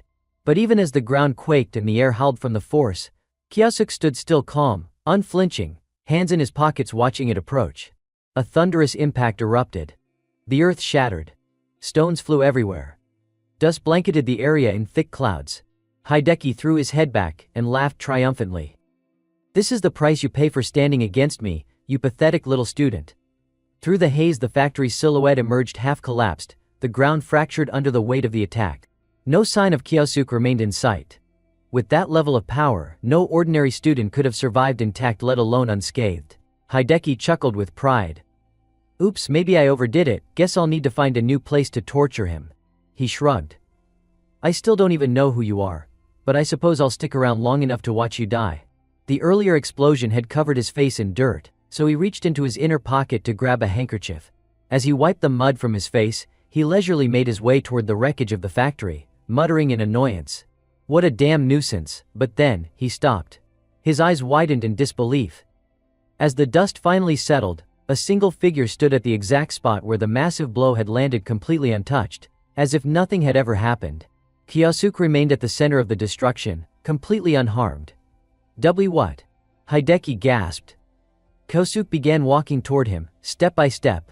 Though Kyosuke had initially suggested a peaceful conversation, it was Hideki who had struck first without hesitation. Now, with his brows furrowed and his tone calm but stern, Kyosuke asked, I said I just wanted to talk, didn't I? Not a scratch. Not a speck of dust. His uniform remained immaculate. The sight alone sent Hideki reeling. What? You're completely unharmed. Even after taking a direct hit from my advanced spell. No student, no one has ever survived that. He pointed at Kyosuke, his voice rising in disbelief and fury. What the hell are you? Tell me your name now. Kyosuke smiled at the question, rubbing his chin in a taunting manner. Who am I? He echoed. You still don't know who I am. His face darkened slightly, eyes narrowing as he turned the question around. Naturally, the concept of reincarnation was beyond what Hideki would ever consider possible. The headmaster scoffed, irritation flaring. What the hell are you talking about? I don't know any bastard like you. Quit playing games, tell me your name. Kyosuke scratched the back of his neck and let out a small, sly grin. I'm honestly pretty hurt. Ikawo, he said softly. Could it be that you've really forgotten me? That tone. The phrasing, everything about it mirrored someone from Hideki's past. Someone who had once spoken to him the exact same way. His face went pale as a ghost. His jaw trembled. No, it can't be, he stammered. His knees weakened. He turned his face away, unwilling to accept the truth unraveling in front of him. No, impossible, he muttered, holding his head, eyes wide with denial. That man, he was. But then, his eyes lit up, as if a revelation had struck him. The fear on his face twisted into scornful rage. You bastard, he growled. Enough with the cheap act. You must watch the old news reports or read some file, right? His gaze burned with disdain as he pointed a trembling finger at Kyosuke. That man Misato Kyoichiro. He raised his hand, summoning a brilliant turquoise magic. He's dead. Hideki roared. A swirling storm formed around him, whipping up stones and earth into a raging cyclone. The fury in his voice cracked the air like thunder.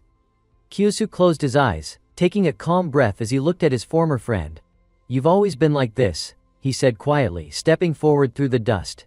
You only believe what's convenient for you and ignore what you don't want to face. Hideki could no longer hide his fear.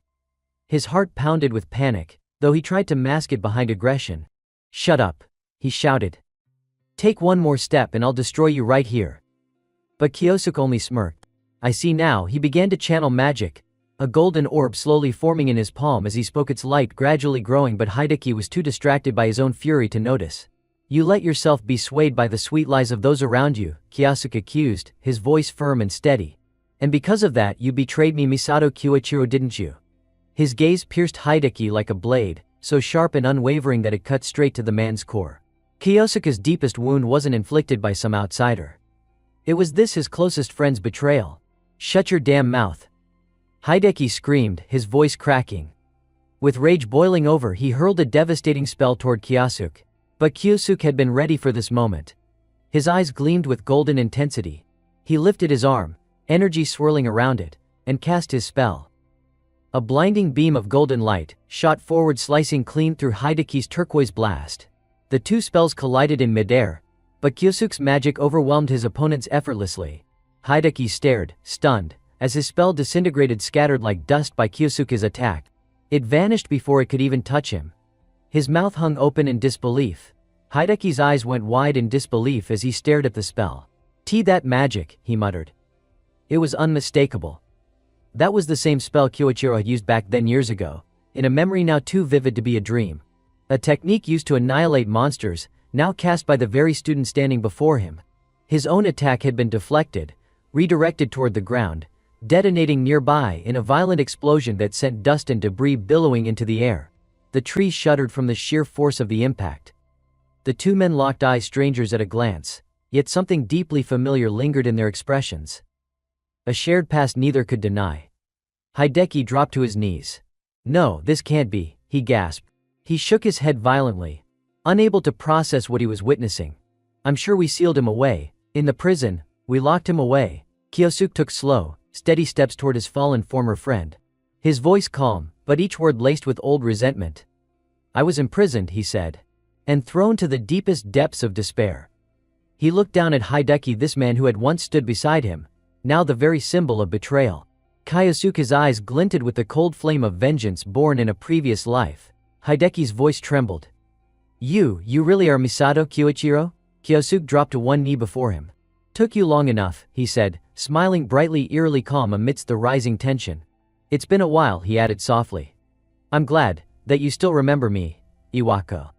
Kneeling on the ground, Hideki stared up, dazed, his voice trembling. You're Misato Kyoichiro? But in the very next second, he suddenly shot up to his feet with a sharp snap. Don't take me for a fool, he barked, waving his hand furiously. That would mean he died and came back to this world. Stubbornly clinging to his own reasoning, Hideki refused to accept what was right in front of him. With rage boiling over, he began channeling energy once more. If you're a ghost, then stay silent like one, he snarled coldly. This time 5 devastating spells launched at once, all barreling toward Kyosuke with deadly intent. Kyosuke, calm as ever, subtly shifted his foot. In one fluid motion, he dodged every single attack effortlessly, hands still tucked neatly in his pockets. He tilted his head upward. A massive earth attribute fist dropped from above, controlled by Hideki, aiming to crush him from above. Kyosuke dodged again with a graceful step, fluid like a dancer. He never broke stride. You insolent little brat, Hideki spat, frustrated. But inside he was scheming. I have to gain the upper hand, he thought, jaw tightening. Back in the Golden Seekers, I never fought on the front lines. That's why those smug bastards in the 5 sacred stars still mock me to this day. The sting of humiliation burned inside him. Hideki clenched his fist tighter. But, he growled to himself, that doesn't mean I'm weak. With a slight twist of his body like a maestro conducting a symphony, he manipulated the terrain around him. Earth and rocks swirled in a storm of motion, his power glowing with a vivid turquoise hue. This, Hideki declared proudly, is a spell I spent 20 years perfecting. Wind-Earth Dual Magic Stone Tempest. Dozens upon dozens of rocks, small and massive, were swept up into a violent cyclone and launched like a hailstorm. The air whistled as they sped forth, sharp, deadly, faster than light. Take this! Hideki roared, mouth wide open, as he unleashed his most destructive spell. A storm of earth element projectiles hurtled toward the ground where Kyosuke stood, each one glowing with powerful energy. The entire area erupted under the relentless barrage. The force of the impact exploded the earth itself, soil and shattered debris scattering in all directions like a war zone. Having poured everything into that spell, Hideki fell to one knee, panting heavily. But even in his exhaustion he couldn't hide his smug satisfaction. Well? He shouted breathlessly. How's that? That's my strongest spell. He peered into the cloud of smoke and dust, squinting as leaves and ash swirled in the chaos. This time he didn't counterattack, Hideki thought to himself. He's not retaliating. A smirk crept onto his face as hope began to flicker inside him. Hideki's face lit up with glee. A twisted grin spread across his lips. Then, unable to hold back his euphoria, he threw his head back and shouted toward the heavens, I did it. I actually did it. Fueled by ambition, his features twisted into a grotesque display of greed, malice, and cruelty. With his mouth wide open in triumph, he bellowed, I defeated that bastard Misato Kiyoichiro. He raised his fist into the air, celebrating a long-awaited victory, something he had failed to achieve in the past. Mockingly, he sneered, Did you really think I'd stay the same after all these years, you fool? No matter how powerful your time-based attribute was, that's all in the past now. He narrowed his eyes, voice trembling with long-bottled hatred. Do you even know how many years it's been? 20 years, damn it. The version of me you knew back then, that person no longer exists. To Hideki, finally defeating Kiyoichiro meant more than just revenge. It restored his confidence, proved his worth, and gave him something he could boast about for the rest of his life. His pride swelled with each breath. Don't you ever look down on me again, he growled with satisfaction. A crooked smile tugged at his lips. It's only natural. I've grown stronger. My level has gone up over these 20 years. With a long exhale, Hideki relaxed for the first time, soaking in the moment. He thought about the others who used to look down on him. Now that I've finally taken down Kiyoichiro, they won't dare act smug around me anymore. The strongest among the 5 sacred stars is me. His mind began to spiral into madness. Every malicious, self-centered thought painted itself across his twisted face. He looked like a man possessed. Then a voice cut through his delusion like a knife. You done? Hideki froze. His face darkened. His pupils contracted in sheer terror. No, it can't be. There stood Kiyosuke completely unscathed. Calmly he brushed the dust off his uniform like nothing had happened. Hideki pointed at him, shouting in disbelief, How? How are you still standing? You took all those attacks, every single one head-on. Kiyosuke smiled, almost like he was genuinely impressed. You've learned some impressive magic. Not bad at all. A true hero of this era, huh? At some point, a strange white glow began to shimmer around him. Kiyosuke looked straight at Hideki and calmly declared, Now, I don't need to hold back anymore. With a grin so wide his eyes nearly closed, he clenched his fist. His energy surged, radiating in dazzling multicolored sparks, each hue more intense than the last. Hideki's face drained of color.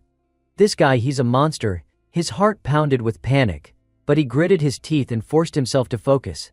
No, I can't back down now. Not after everything I've done to get here. Desperate, Hideki summoned more earth magic. I won't let you toy with me any longer. A massive earthen hand formed from Hideki's earth magic shot toward Kiyosuke. It clenched shut tightly, trapping Kiyosuke in its grip. Hideki smirked, believing he had won. Got him, he muttered confidently. But once again Kiyosuke let him down. Oh please, Kiyosuke scoffed. You're still barking louder than you bite. He raised a finger, casting a water-based spell that soaked into the earthen hand.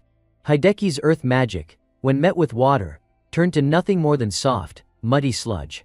The once formidable hand fell apart, crumbling uselessly to the ground.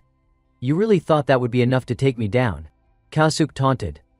The mud, now shapeless and slick, suddenly reversed direction, surging straight back toward Hideki. No. Stay away from me. Hideki panicked, backing away as he unleashed a wind spell to push the muddy torrent back. But Kiyosuke simply waved his hand. A streak of jade-green light sliced through the air. His wind magic, more refined and powerful, collided with Hideki's and devoured it whole. A colossal tornado erupted from Kiyosuke's spell, engulfing the battlefield. The wind roared like a beast, pulling everything toward its center. Dust and debris exploded outward in all directions, forcing Hideki to raise his arms to shield his face. The tornado spun faster and faster, creeping closer and closer to him. Hideki, caught in the chaos, was struck by his own redirected magic. He was flung backward, slamming his head into a nearby tree with a painful thud. Oh damn it! He screamed, writhing from the impact. Then Kiyosuke stepped forward, fire blazing in his palm. Hideki's eyes widened in terror. He began crawling backward, scrambling for distance. But the truth was clear now: he had no chance of winning. He dropped to his knees and begged, I am sorry, Kiyoichiro. Please, I'm begging you, spare me. He looked absolutely pathetic, his clothes torn and caked in mud, face swollen and bruised, groveling like a beaten animal. Slamming his forehead against the ground, he cried out, "I'm sorry for everything I did 20 years ago. Please, just let me go." Kyosuke stood in silence, lips pressed tightly together. While Hideki kept his face down, a wicked smirk curled on his lips. Kyoichiro's always been a soft-hearted fool. If I beg like this, he'll let me go. A snake never changes its skin. But this time Kyosuke's reply was ice-cold. "Shut up." Hideki flinched, looking up in shock. "Ha." Kyosuke's eyes burned with fury. "This is the same pathetic trick you used to trap me back then. And you think I'd fall for it again?" A chilling aura radiated from Kyosuke as his face darkened, his rage from 2 decades ago now boiling over. What he had endured, forgiveness wasn't even an option. "No," Hideki stammered, staggering to his feet. "Wait, Kyoichiro. We were friends, remember?" Kyosuke's eyes sharpened like daggers. "You don't get to say that. Not after turning me into a monster obsessed with revenge." He clenched his fist. Magic surged violently around him. Then bam, his fist connected squarely with Hideki's face. But he didn't stop there. Bam. Bam. One strike after another, he unleashed every ounce of pain, every scar left behind by betrayal. He pummeled Hideki's body mercilessly, a storm of fists delivering long overdue justice. Blood poured from Hideki's mouth. He couldn't even scream. I shouldn't have, he thought dimly, eyes unfocused. To Hideki, Kyosuke was no longer human, he was a demon, sent to punish him for all the evil he had done. His final thought, "You don't mess with this guy." Then came the finishing blow. A massive shockwave burst from Kyosuke's palm, launching Hideki like a missile through the forest. His body tore through tree trunks like paper, crashing violently before falling still. Kyosuke stood before him, looking down with no pity in his eyes. "You should be thankful I didn't kill you. There's still one thing I want to ask." But the man before him was no longer responsive. Hideki was unconscious, his body broken, burned by fire and frozen by ice, bruised beyond recognition, mouth foaming from the overwhelming force. Kyosuke stared coldly at the ruined figure before him. "But you're not even conscious to hear me, are you?" The fading sunlight bathed half of Kyosuke's face in gold. His eyes clear and resolute stared down at the traitor he once called a friend. A piece of the torment he had carried for so long had finally been avenged. Hideki slowly opened his eyes, every inch of his body aching. Pain radiated through his limbs like fire. Above him, Kyosuke looked down with a voice as cold as ice. "So you're finally awake." Panic gripped Hideki. He scrambled backward like a startled animal, retreating nearly 100 meters as fear twisted his face into a ghostly pale mask. Please, don't kill me," he cried out, voice trembling.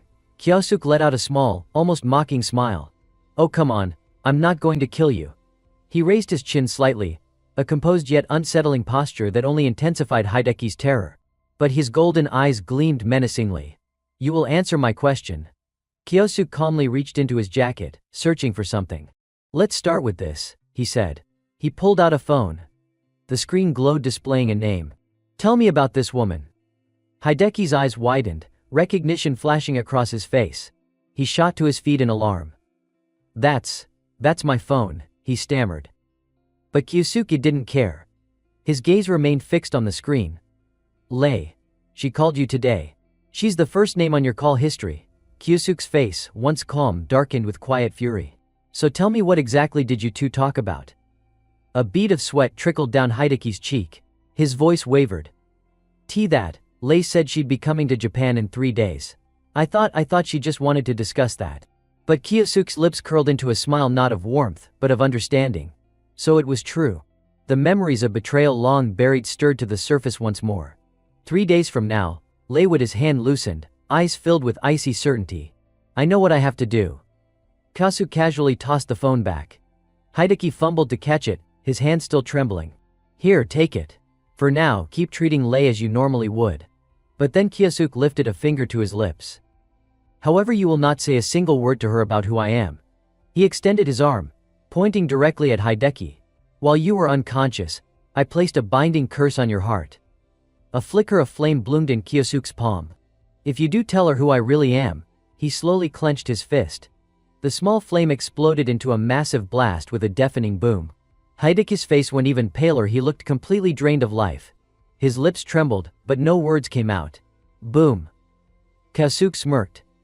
Make sure you keep your promise. Then he turned his back and walked away, leaving Hideki to collapse in a heap. Kyosuke's heart brimmed with a quiet satisfaction. He bought it. Completely. There was never a curse.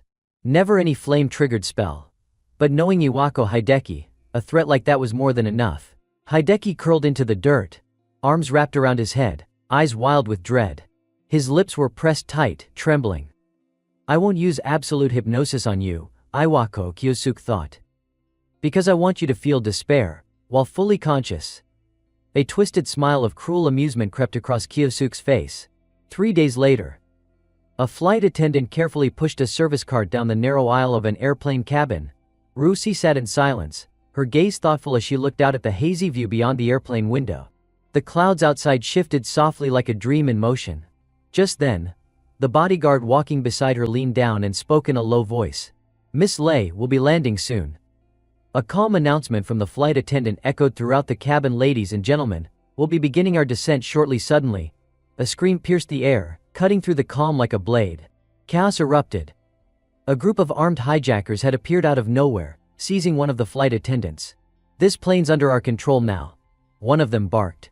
Another pointed a gun at the passengers and shouted, everybody down. Face the floor.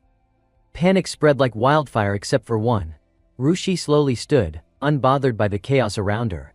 With a composed air, she walked straight toward the gunman shouting orders. If you don't do what I say, the man threatened. But before he could finish his sentence, she vanished and reappeared right in front of him. In one swift, devastating strike, she brought him crashing to the floor. The hijacker's eyes went wide in disbelief. He hadn't even seen her move. Within seconds, the rest of the hijackers were all taken down cleanly and efficiently. Not one shot fired from them. The passengers stared, stunned into silence, watching the woman move like a force of nature, calm, commanding, deadly. Then, one voice rose. It's her. The holy star of the five Li Rushi. We're saved. Someone cried. Cheers broke out in the cabin as the passengers realized who had rescued them. By the time the plane landed, the hijackers were all tied up and ready for arrest. A man in a suit bowed deeply before her, his voice full of gratitude.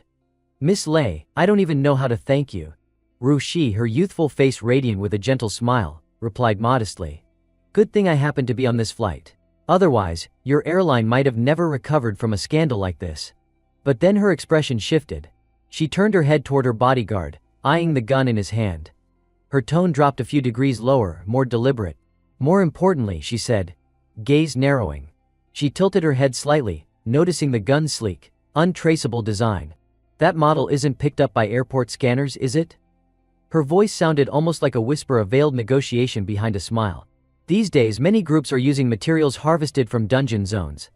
That's why she gently placed a hand on the man's shoulder, voice soft but heavy with implication. We need to equip our staff with more persuasive tools of self-defense. Her lips curved into a dangerous smile as she added with chilling clarity, like the weapon you're carrying right now. The man immediately lowered his head, visibly shaken. Oh, of course. I'll take care of it right away. Meanwhile, at the airport terminal, dozens of travelers bustled around, moving to catch their connecting flights. Ruxi stepped aside, pressing a phone to her ear and speaking in a low voice. It's me. Let the hijackers go. Her bodyguard glanced sideways at his mistress, a subtle smile curling on his lips. Everything went smoothly, didn't it? Lei Ruxi nodded in agreement, unable to hide the spark of amusement in her eyes. I must say, that was surprisingly entertaining. Recalling the earlier chaos aboard the flight, her voice lifted with a hint of delight. Planting those hijackers turned out to be the perfect move to seal the deal. She chuckled to herself, savoring the memory of that trembling executive from earlier, all hunched over in reverence. The look on his face, pure desperation. Exactly what she wanted. From outside the airport's waiting area came the sounds of shouting, cheers rising in waves. Look at that, she said, her eyes gleaming as she glanced toward the terminal window. This little stunt did wonders for my public image too. The crowd outside roared in awe and admiration. Lady Lei. It's really her. Lei Ruxi, the hero of the 5 stars. A bright, polished smile, the kind perfected through years of media training, appeared on her face as she waved to the crowd like a benevolent queen. Several luxury cars pulled up in front of a prestigious school. A grand sign above the main gate gleamed in the afternoon sun. Lei stepped out gracefully, her poise unmistakable. Now then, she murmured, time to take care of what I really came to Japan for. Her heels clicked softly down the polished hallway. She stopped before a thick wooden door with a golden nameplate principal's office inside. Iwako Hideki sat motionless at his desk, bandaged and bruised, staring blankly out the window. His face was still a battlefield of swelling and dried blood. Even the softest sound made him flinch now. Then came a calm voice from the door. Pardon the intrusion, Iwako. Lei Rushi walked in, smiling as if she were greeting an old friend. She settled into the seat across from him with practiced ease, and asked casually, So, I heard you were investigating a student with a void attribute. How's that going? Hideki's eyes flicked toward her, nerves twitching beneath the surface. He carefully chose his words. It turned out to be a false alarm. Just like you said, that student's nothing but a weakling. Lei sipped her tea delicately, lips curving with feigned sympathy. I see. Rare attributes mean nothing if the person's still a failure. But for Hideki, every moment was agony. One wrong word. And that curse Kyosuke mentioned might activate. Just stay calm. Say what she wants to hear. Lei set her teacup down gently. Her voice, however, dropped to a chilling seriousness. Let's get to the real reason I'm here. A shadow passed over her face, masking the wicked gleam in her eyes. About that new drug we're developing, it's about time we picked our next test subject, don't you think? She crossed one long leg over the other, her voice smooth with venom. You've gotten pretty good at exploiting the academy's systems, haven't you? But on a nearby rooftop, a small earpiece crackled quietly in Kyosuke's ear. He was listening to every word coming out of the principal's office. From the shadows his voice emerged low and laced with contempt. Cowards. He stood silently above them, eyes burning cold. The wind tousled his hair as he whispered with absolute resolve, Lei Rushi, you're next. The television in Kyosuke's room crackled to life. Its screen frozen for a second before the news anchor's voice came through. And now, the latest update. Yesterday, one of the 5 holy stars, Lei Rushi, officially arrived in Japan. Kyosuke listened in silence, not missing a single word. His expression remained unreadable, distant. The broadcast continued, praising Lei for her heroic efforts in neutralizing a group of plane hijackers. Footage of her smiling gracefully filled the screen. Kyosuke's gaze darkened. Lei Rushi, one of the people who betrayed me 20 years ago. On screen, she elegantly examined a beautifully crafted hourglass. The report praised her genius in weaponizing dungeon-sourced materials, claiming she'd built an empire off of their trade. But Kyosuke knew better. He recalled what he had overheard earlier. From the conversation with Iwako, it was clear she's using this academy to carry out something shady. He stood, grabbing his coat and slipping it on with a quiet resolve. A hero on the surface, but behind the scenes, she exploits others for her own gain. A bitter smile played at his lips. There's no way I'm letting this slide. And with that, he stepped out of his room, moving straight toward his target. The scene shifted to the academy hallway, bustling with morning chatter and laughter. Kyosuke scrolled through his phone while deep in thought. How should I approach this? On his screen, yet another news clip featuring Lei Rushi. Even from day one, this school's been crawling with security. He frowned slightly, mind racing through possibilities. Then, his eyes sharpened. He had made up his mind. First step, gather intel. Just then, a voice called out from behind him. Kyosuke. He turned, recognizing the cheerful voice immediately. Oh, it's you, Asahi. Karen greeted him with a sweet smile. Good morning. She peeked at his phone and asked with innocent curiosity, were you reading that article about Lady Lei? He glanced at the screen, then replied flatly, yeah, just skimming. Her small face lit up with admiration. She's amazing, isn't she? I mean, she took down those hijackers like it was nothing. She paused before continuing. And the Yamada no Suzuka clan is super famous too. That name caught his attention. Suzuka. Karen nodded eagerly as they walked. It's the clan Lady Lei founded. Super elite. Tons of powerful members. Kyosuke's mind flashed back to those black-clad bodyguards who were always near her. So they're from that clan, Karen went on, eyes sparkling. A lot of students here want to join the military someday. What about you, Kyosuke? He gave a soft laugh, brushing the thought aside. No thanks. But then, something clicked in his mind. He stopped mid-step, his eyes narrowing slightly. Wait, he rubbed his chin thoughtfully. If I can use that clan, I might be able to get close to her. With his plan falling into place, his steps grew more confident. All right then. He waved to Karen with a small smile. Thanks, Asahi. Talking to you helped me figure out exactly what to do. She stood motionless at the classroom door, her gaze fixed on Kyosuke's back as he hurried away down the hall. A giant question mark might as well have floated over her head. What was that about? She muttered, puzzled. Elsewhere, inside a luxurious office lined with polished wood and prestigious trophies, Iwako Hideki sat behind his desk. The sudden ring of his landline startled him. Ha! He slowly picked up the receiver. A quiet, almost whisper-like voice came through. It's me. Somewhere under the vast sky, Kyosuke looked up and spoke into his phone. Iwako, I need you to do something for me. There was hesitation on the other end. What is it? Hideki asked nervously. Kyosuke smiled faintly, his voice low and deliberate. If Lei tries to contact you, listen carefully. The scene shifted now inside a cold, clinical research lab. A man knelt on the floor, wrists bound, surrounded by researchers in sterile coats. Suddenly the metal door burst open, letting in a shaft of harsh white light. Lei Rushi entered with the confidence of someone completely in control, hands on her hips, heels clicking across the floor. Well? She said with a smirk. How are you holding up? The prisoner's eyes went wide in horror. Please don't inject me with that stuff again. I'll die if this keeps up. Her high heel came to a stop directly in front of his trembling face. Then she kicked him flat to the floor without a hint of hesitation. As he shuddered beneath her, she spoke with cold detachment. You think I care what a lab rat has to say? Her crimson lips curved into a wicked smile. Don't be so dramatic. She dragged her heel across his cheek, watching his eyes shrink in terror. If your body's compatible with this drug, you'll become something far stronger than you are now. With a flick of her wrist, she turned and gave a sharp snap of her fingers. Begin. A nearby technician raised a syringe filled with glowing red liquid. The man screamed. No, wait. Please, But the needle had already pierced his neck. His body froze. His scream died mid-breath, then erupted again, this time as an agonized howl of inhuman pain. He convulsed. Thrashed. Until finally he collapsed, twitching. His face went slack, eyes glassy. When he opened his mouth, nothing came out but garbled sounds, no words, no thoughts. Lei watched calmly, then sighed in disappointment. Lost linguistic ability again, she tapped her finger against her chin. Looks like without even basic magical aptitude, the drug's useless. The door opened again with a soft hiss. Her head bodyguard stepped forward, reporting in a measured tone. We'll be needing more test subjects soon. Lei crossed her arms, nodding. Agreed. A dark smile crept back onto her face as she began typing furiously into her tablet. As usual, we'll disguise the operation as a recruitment campaign. She strode confidently into the elevator, pulling out her phone and dialing.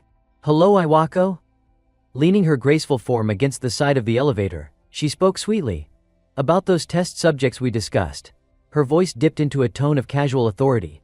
I need individuals with strong magical potential. Can your academy spare a few? On the other end, Hideki was silent for a moment, then spoke. In that case, how about this? She raised an eyebrow, listening. We can host a selection event right at the academy, Hideki suggested. That way, we'll easily identify the strongest candidates. Lei's lips curled with satisfaction. Perfect. A sly smile curled at the corner of her lips, one she didn't bother to hide. That wicked glint in her eyes made her intentions clear. Sometimes, that man does come up with decent ideas, she muttered to herself, amused. With a soft ding, the elevator chimed once again. Ground floor, it announced. Lei Rushi stepped out with poise, her heels clicking softly against the marble floor. Her mood was unusually light, her steps almost floating. The exact time and details will be announced later, she whispered to herself with satisfaction. On the other end of the line, Iwako Hideki had already hung up. He stood silently at the window of his office, hands clasped behind his back, eyes fixed on the fading sky beyond the glass. I've done what you asked, Kyoichiro. The scene transitioned. Inside the academy's grand assembly hall, hundreds of students had gathered. The air was buzzing with curiosity and anticipation. A sharply dressed man, one of Lei's personal guards, stood on the main stage. His voice rang out with calm authority. The Yamata no Suzuka clan has officially decided to hold a recruitment examination. A ripple of murmurs spread through the room like wildfire. Is this real? That's the clan Lady Lei founded. This could be our chance to join her ranks. Whispers turned to excitement as students leaned in, eager for more details. Among the crowd stood Kyosuke. He didn't join in the chatter. Instead, he simply smiled to himself, quiet, calculating. His eyes locked onto the man on stage, sharp and focused. So the path to Lei Rushi is finally open. It was a bright morning, and the academy's open-air sports field had been transformed into the site of a massive examination. Students filled the grounds, buzzing with anticipation. The judges stood in front, watching over them with measured eyes. One of the examiners, a man with long hair and an air of authority, stepped forward. "Thank you all for coming to participate in the Yamada no Suzuka clan's selection exam," he announced. He began explaining the rules. "I'll now explain how this test will work." While the examiner laid out the procedure, Kyosuke stood in silence near the edge of the field, lost in thought. If I want to infiltrate the Yamada no Suzuka clan and get close to Lei, he thought, I'll have to pass this exam. Back when I met with Iwako, I did my best to stay unnoticed, but this time is different. His eyes narrowed with purpose. This time I want to be seen. I need to draw attention from Yang Xinyu Lei's right hand, and from the other examiners too. I'll have to put my full power on display. As he stood deep in contemplation near the hallway, a familiar voice broke through. "Kyosuke," he turned. It was Karin, walking up to him with a small wave. "You're taking the exam too?" she asked. He gave her a slight nod. "Yeah, you too?" His eyes flickered with concern. I didn't want her getting involved in any of this, he thought. But still. Karin offered him a shy smile, cutting off his train of thought. "I know I don't really belong here," she admitted, her voice gentle but steady. "But I have my own reasons for being here." Then she looked up at him with a smile full of resolve. "Let's give it our all, okay? Let's both pass this." Kyosuke looked away slightly, a determined glint in his eye. "No matter what, I have to make it through." Back on the field, the long-haired examiner raised his voice again. "We will now begin the mana measurement portion of the test." He gestured toward a glowing yellow orb resting on a pedestal. "This device will read and display the mana level of anyone who touches it. Please step forward one at a time." The first student approached and placed his hand on the orb. A faint glow appeared, followed by a disappointed sigh from the examiners. Then the next name was called. Asai Kyosuke stepped forward. Kyosuke walked up calmly, offering a polite smile. "Thank you." He held up his student ID for inspection. The examiner glanced at it and instantly lost interest. "Void attribute, level 30? Not worth getting our hopes up," he muttered. Kyosuke stepped up to the device and laid his hand on the orb. For a moment nothing happened. Then a blinding flash of golden light burst from the orb, flooding the entire area with overwhelming brilliance. Gasps echoed across the field. The examiner flinched, shielding his eyes. "What the?" Even the students nearby were stunned. What the hell was that? That's insane. As the light faded, everyone turned to the source.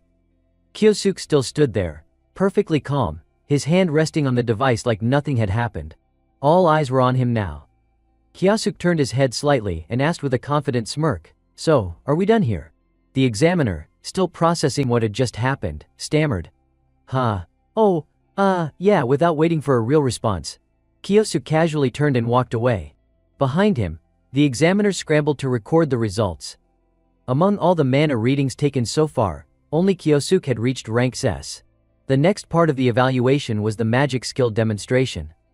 Kyosuke stepped forward and calmly began forming a spell. A small orb of earth floated above his palm. One of the judges, watching from behind, scoffed. "What, that's it? Just a dirt clump. High mana means nothing without control." But then, the corner of Kyosuke's mouth lifted into a sly, knowing grin. Suddenly a water orb shimmered into existence in his other hand. The examiners froze, stunned. He was maintaining two different elemental spells at once. Before anyone could react, a fire orb ignited in his third hand gesture. And then, two more. By the end, Kyosuke was effortlessly balancing 5 separate orbs, each representing a different elemental affinity. The crowd watching from a distance gasped in shock. One man muttered in disbelief, "He's manifesting all 5 basic attributes at the same time." Kyosuke smirked proudly. "Well, surprised? Huh. A void-type caster considered trash by most of you, and yet here I am doing this. How's that for worthless?" From the crowd, Karen came running up, her face lit up with excitement. "Kyosuke. That was amazing." Kyosuke smiled and gave her a nod. "Thanks. Do your best too, Asahi." Now it was Karin's turn. She stepped up to the testing area, gathered her mana, and placed her hands over a planter box filled with wilted plants. Slowly, the lifeless stems began to stir. They straightened. Buds formed. Moments later, full, vibrant flowers bloomed where dry husks once stood. The entire planter box looked like a miniature spring garden. But instead of being impressed, two nearby students chuckled. Seriously? Reviving flowers? That's her big skill. Only Kyosuke truly noticed what was happening. Light attribute, that's a rare one. But the judges probably won't recognize it. I feel bad for her. She shouldn't get caught up in this mess. Feeling embarrassed from the mockery, Karen quietly lowered her head and walked away. But she had caught someone's eye. The long-haired examiner from earlier typed something discreetly into his phone. Asahi Karin, potential subject for testing. Then came the final stage of the entrance exam. The examiner returned to center stage and announced, "And now we begin the last trial, live combat." He pointed to a group standing behind him. "Your opponents are members of the Orochi school." The students murmured in shock. "Waity wants us to fight them. Members of the Great Serpent clan." The examiner raised a hand to calm them. "Don't worry. You won't be judged solely on winning or losing. What matters most is how you fight." But in his mind, he sneered. As if any of you academy brats could actually beat someone from the Orochi. A cocky blonde fighter from the opposing school stepped forward and pointed at Kyosuke. "So, you're the loudmouth rookie causing all the commotion during the entrance exams?" He cracked his knuckles with a smirk, muscles tensing as he prepared for the fight. "Looks like you made quite an impression during the earlier tests. But let me show you none of that matters once you step onto the battlefield." But under that pressure, Kyosuke simply smiled politely. "I see. Then I hope I can learn a lot from you." The blonde sneered. "I'll end this in one move." With that, he summoned his earth magic, forming multiple dense rock orbs that hovered in the air. In an instant, dozens of them launched straight at Kyosuke. But Kyosuke didn't flinch. With a calm breath, he lifted his hand and cast his own spell. A sudden surge of energy intercepted the incoming attack, and in a blink reversed it. The earth projectiles were deflected right back toward their caster. Boom! The blonde fighter was thrown off balance by his own magic. "What the? He neutralized my spell in one move," he shouted, teeth clenched. He looked up, scanning the area. Kyosuke was gone. Where did he? Before he could finish, Kyosuke appeared right behind him, a blade of shimmering ice magic pressed gently to his throat. Leaning in with a calm smile, Kyosuke whispered, "You call exposing yourself with a single flashy move real combat? Thanks. I learned a lot." The match was over before it even began. A judge's voice echoed across the arena, "Winner Asahi Kyosuke." In the crowd, the long-haired male examiner's eyes widened in disbelief.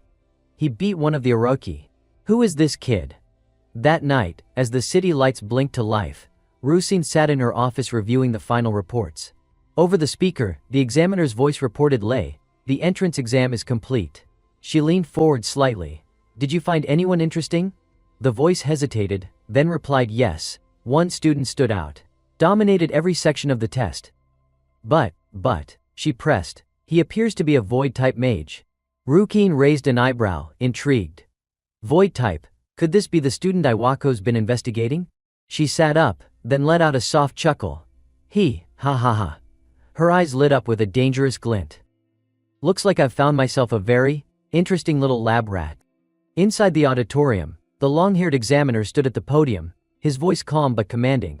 "I will now announce the names of those who passed the entrance examination." He paused, eyes sharp and serious as he scanned the room. Then, with a firm tone, he declared, "Asahi Kyosuke." A wave of chatter immediately rippled through the crowd. Of course he passed. That guy crushed the exam like it was nothing. Kyosuke simply smiled with quiet satisfaction. Everything is going according to plan. Now I can finally get close to Lei. The examiner continued, "Next, Asahi Karin." Karen lit up with joy, responding cheerfully, "Yes." Kyosuke turned toward her in surprise. "She made it too?" he thought. "I didn't expect that just having a rare element would be enough to pass. Something didn't feel right. Is Lei using these students for something else? There must be a reason they brought Asahi in." Still, Karen looked genuinely happy, beaming at her achievement. Kyosuke forced a smile back, but beneath it, he let out a small sigh. He looked at her thoughtfully. "No matter what, I won't let them lay a hand on her. I'll complete my mission, and I'll protect her."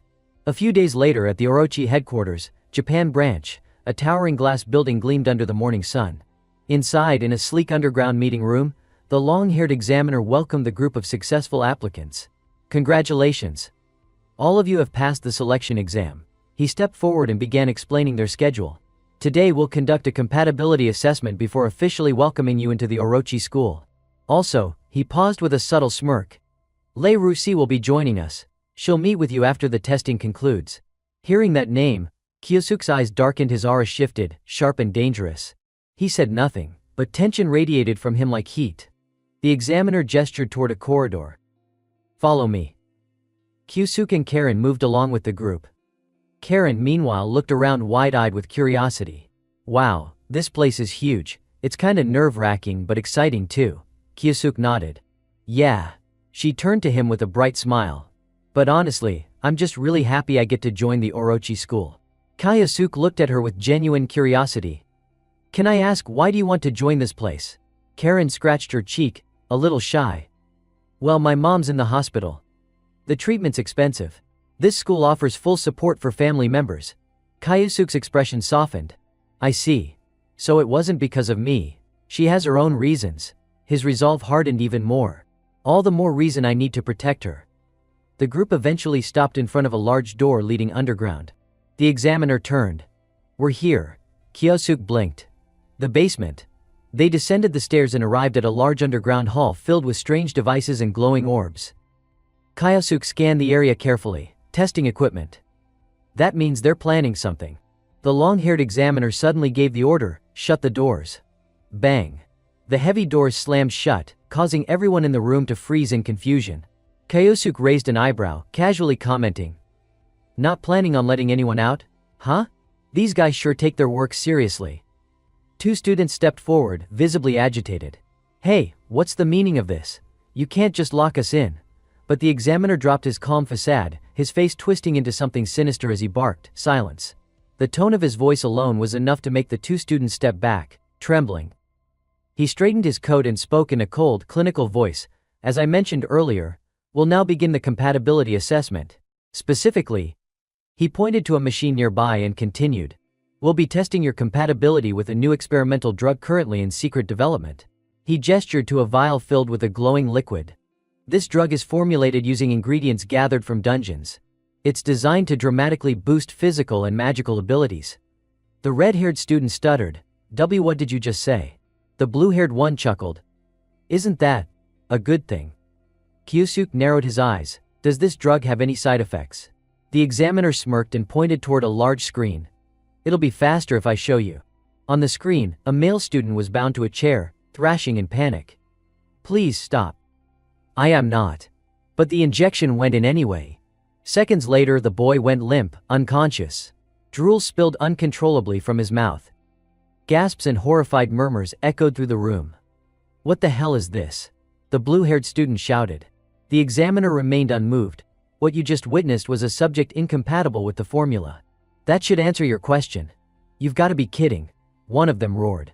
There's no way we're letting you inject that into us. The two students immediately summoned their magic and lunged toward the examiner. Let us out of here now. Meanwhile, Kyosuke turned to Karen and calmly instructed Asahi. Stay close to me. The examiner clenched his fist.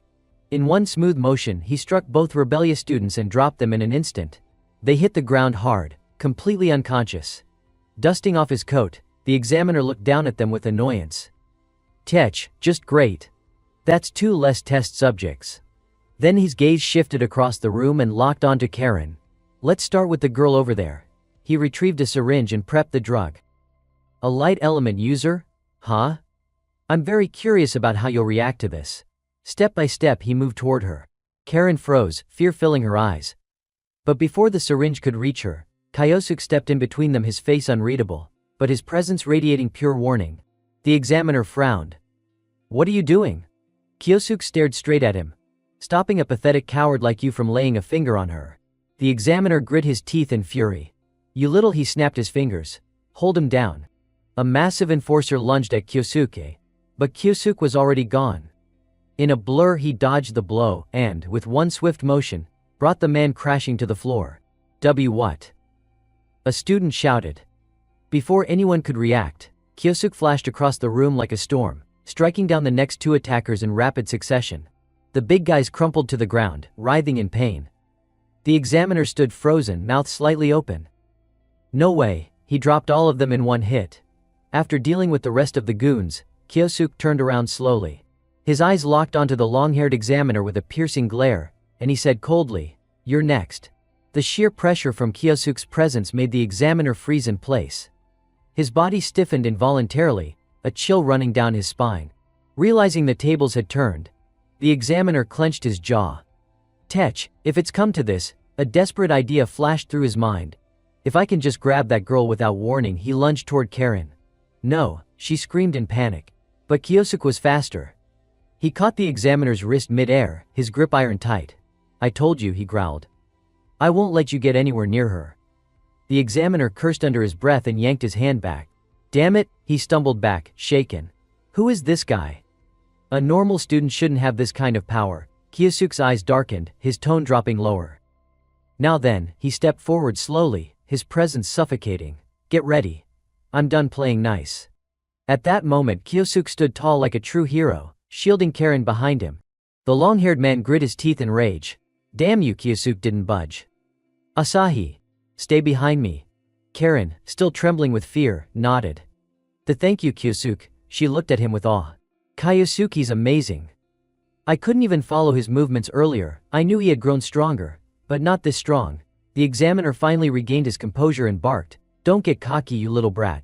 But Kyosuke stood his ground and said coolly, "Let me ask you something." His eyes sharpened, voice low and dangerous. "Why are students from the academy being used as test subjects?" The examiner's lips curled into a twisted grin. "Simple," he sneered. "Those who serve Lady Lei are blessed by her. Once this drug is perfected, she'll become even stronger." Kyosuke scowled. "And you think it's acceptable to run inhumane experiments on people for that?" But the man only shrugged. "We're just making use of what's available. That's all." Then he chuckled, his voice sickeningly casual. "In fact, being part of our experiment should be an honor for them." Kyosuke's hand clenched into a fist. He remembered Karen's words from earlier, "My mom's in the hospital, and the treatment is expensive. I was really happy to get accepted into the Daijia Mount Academy." Hearing those words echo in his head made his blood boil. The examiner pointed at Karen mockingly. "That girl too, she was overjoyed to be chosen. How pitiful." "Shut up." Kyosuke's voice sliced through the room like a blade. A surge of raw magical energy exploded from his body, sending a wave of pressure crashing through the space. Even the examiner flinched, sweat beginning to bead on his forehead. Kyosuke stepped forward slowly, fury radiating from every pore. "Who do you think you are? Trash like you who tramples on others will never understand how Asahi feels." Karen looked at him, eyes wide and shining. "Kyosuke," the examiner's eyes narrowed, unease creeping in. "What is this insane pressure? He's just a student." Still, he smirked arrogantly and replied, "Normally I'd put someone like you back in their place. But I'll admit, I kinda like that attitude of yours." He extended an offer with mock sincerity. "Why don't you join us, huh? Swear loyalty to Lady Lei. Hand over the girl, and I'll recommend you as a high-ranking officer. I'm sure Lady Lei would be very pleased." Kyosuke's eyes darkened with disgust. "I already told you to shut up. There's no forgiving scum like you." The examiner loosened his tie and growled, "You'll regret this." Then, with a sharp glow, his eyes lit up bright gold. The very ground beneath him cracked and crumbled as magical energy surged around him. Kyosuke's gaze tightened. "Body enhancement magic." The man cracked his knuckles confidently. "That's right. Combined with my martial arts, this is my unbeatable technique." The examiner sneered and raised his fist. "Come on, tough guy, try me." His feet pushed off the ground hard as he lunged toward Kyosuke with frightening speed. "Take this," he roared, throwing a heavy punch. But the moment his fist came down, it hit nothing but air. His expression shifted into stunned confusion. "What the?" He dodged it. Kyosuke stood there calmly, a confident look on his face. "So that's what physical enhancement magic feels like, I see. It's impressive." The examiner gritted his teeth and charged again. "Then let's see you dodge this." As he hurled another powerful punch, Kyosuke calmly closed his eyes. He focused, visualized, created the form in his mind. The examiner scoffed. "What the hell are you doing? Giving up already?" His fist drew closer, closing the distance in a flash. "Just die already." Kyosuke's eyes snapped open. Void magic manifest. His palm raised, stopping the punch mid-air. The long-haired man gasped. "What?" He blocked it. "No way, he's matching my strength. No, he's overpowering me." Kyosuke gave him a sharp smile. "Looks like I can use enhancement magic too now. Thanks for the inspiration. It really helped me picture it clearly." And with that, Kyosuke delivered a crushing blow straight to the man's gut. Boom! The force sent the examiner flying backward, smashing into the ground.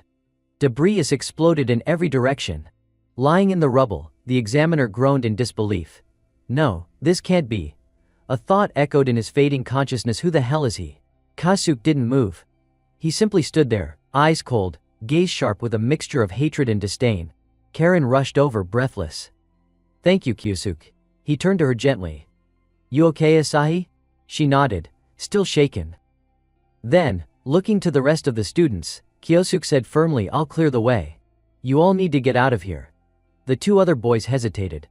But what about you? Kyosuke didn't answer. Instead, he raised his hand and shattered the massive glass wall in a single blast. As dust and light poured in from the opening, Kyosuke stepped through with steady determination. He didn't look back. He only left them with one sentence: I have unfinished business. Elsewhere, a phone rang urgently. A man's voice came through, clearly panicked. Lady Lei. We have a situation urgent. Rushi sat up sharply. What happened? Master Yang has been defeated. The students have escaped. Her eyes widened. What? The voice continued, trembling worse. There's someone unbelievably powerful heading your way. Boom. A thunderous crash cut off the call. Ruchi froze, startled. What the hell was that? The camera panned to the doorway where Kyosuke now stood in the shadows, the light behind him casting a long, ominous silhouette. Ruku tensed, immediately on guard. Who are you? What are you doing here? Kyosuke stepped forward slowly. His voice was calm, deadly. It's simple. His eyes sharpened into pure hatred. I've come to settle a score, from 20 years ago. Rushi couldn't quite grasp what Kyosuke had just said. A debt, from 20 years ago. What nonsense are you talking about? Kyosuke took a calm step forward, voice cold yet composed. Oh, still not getting it. Do I need to spell it out for you? His eyes narrowed, sharp with accusation.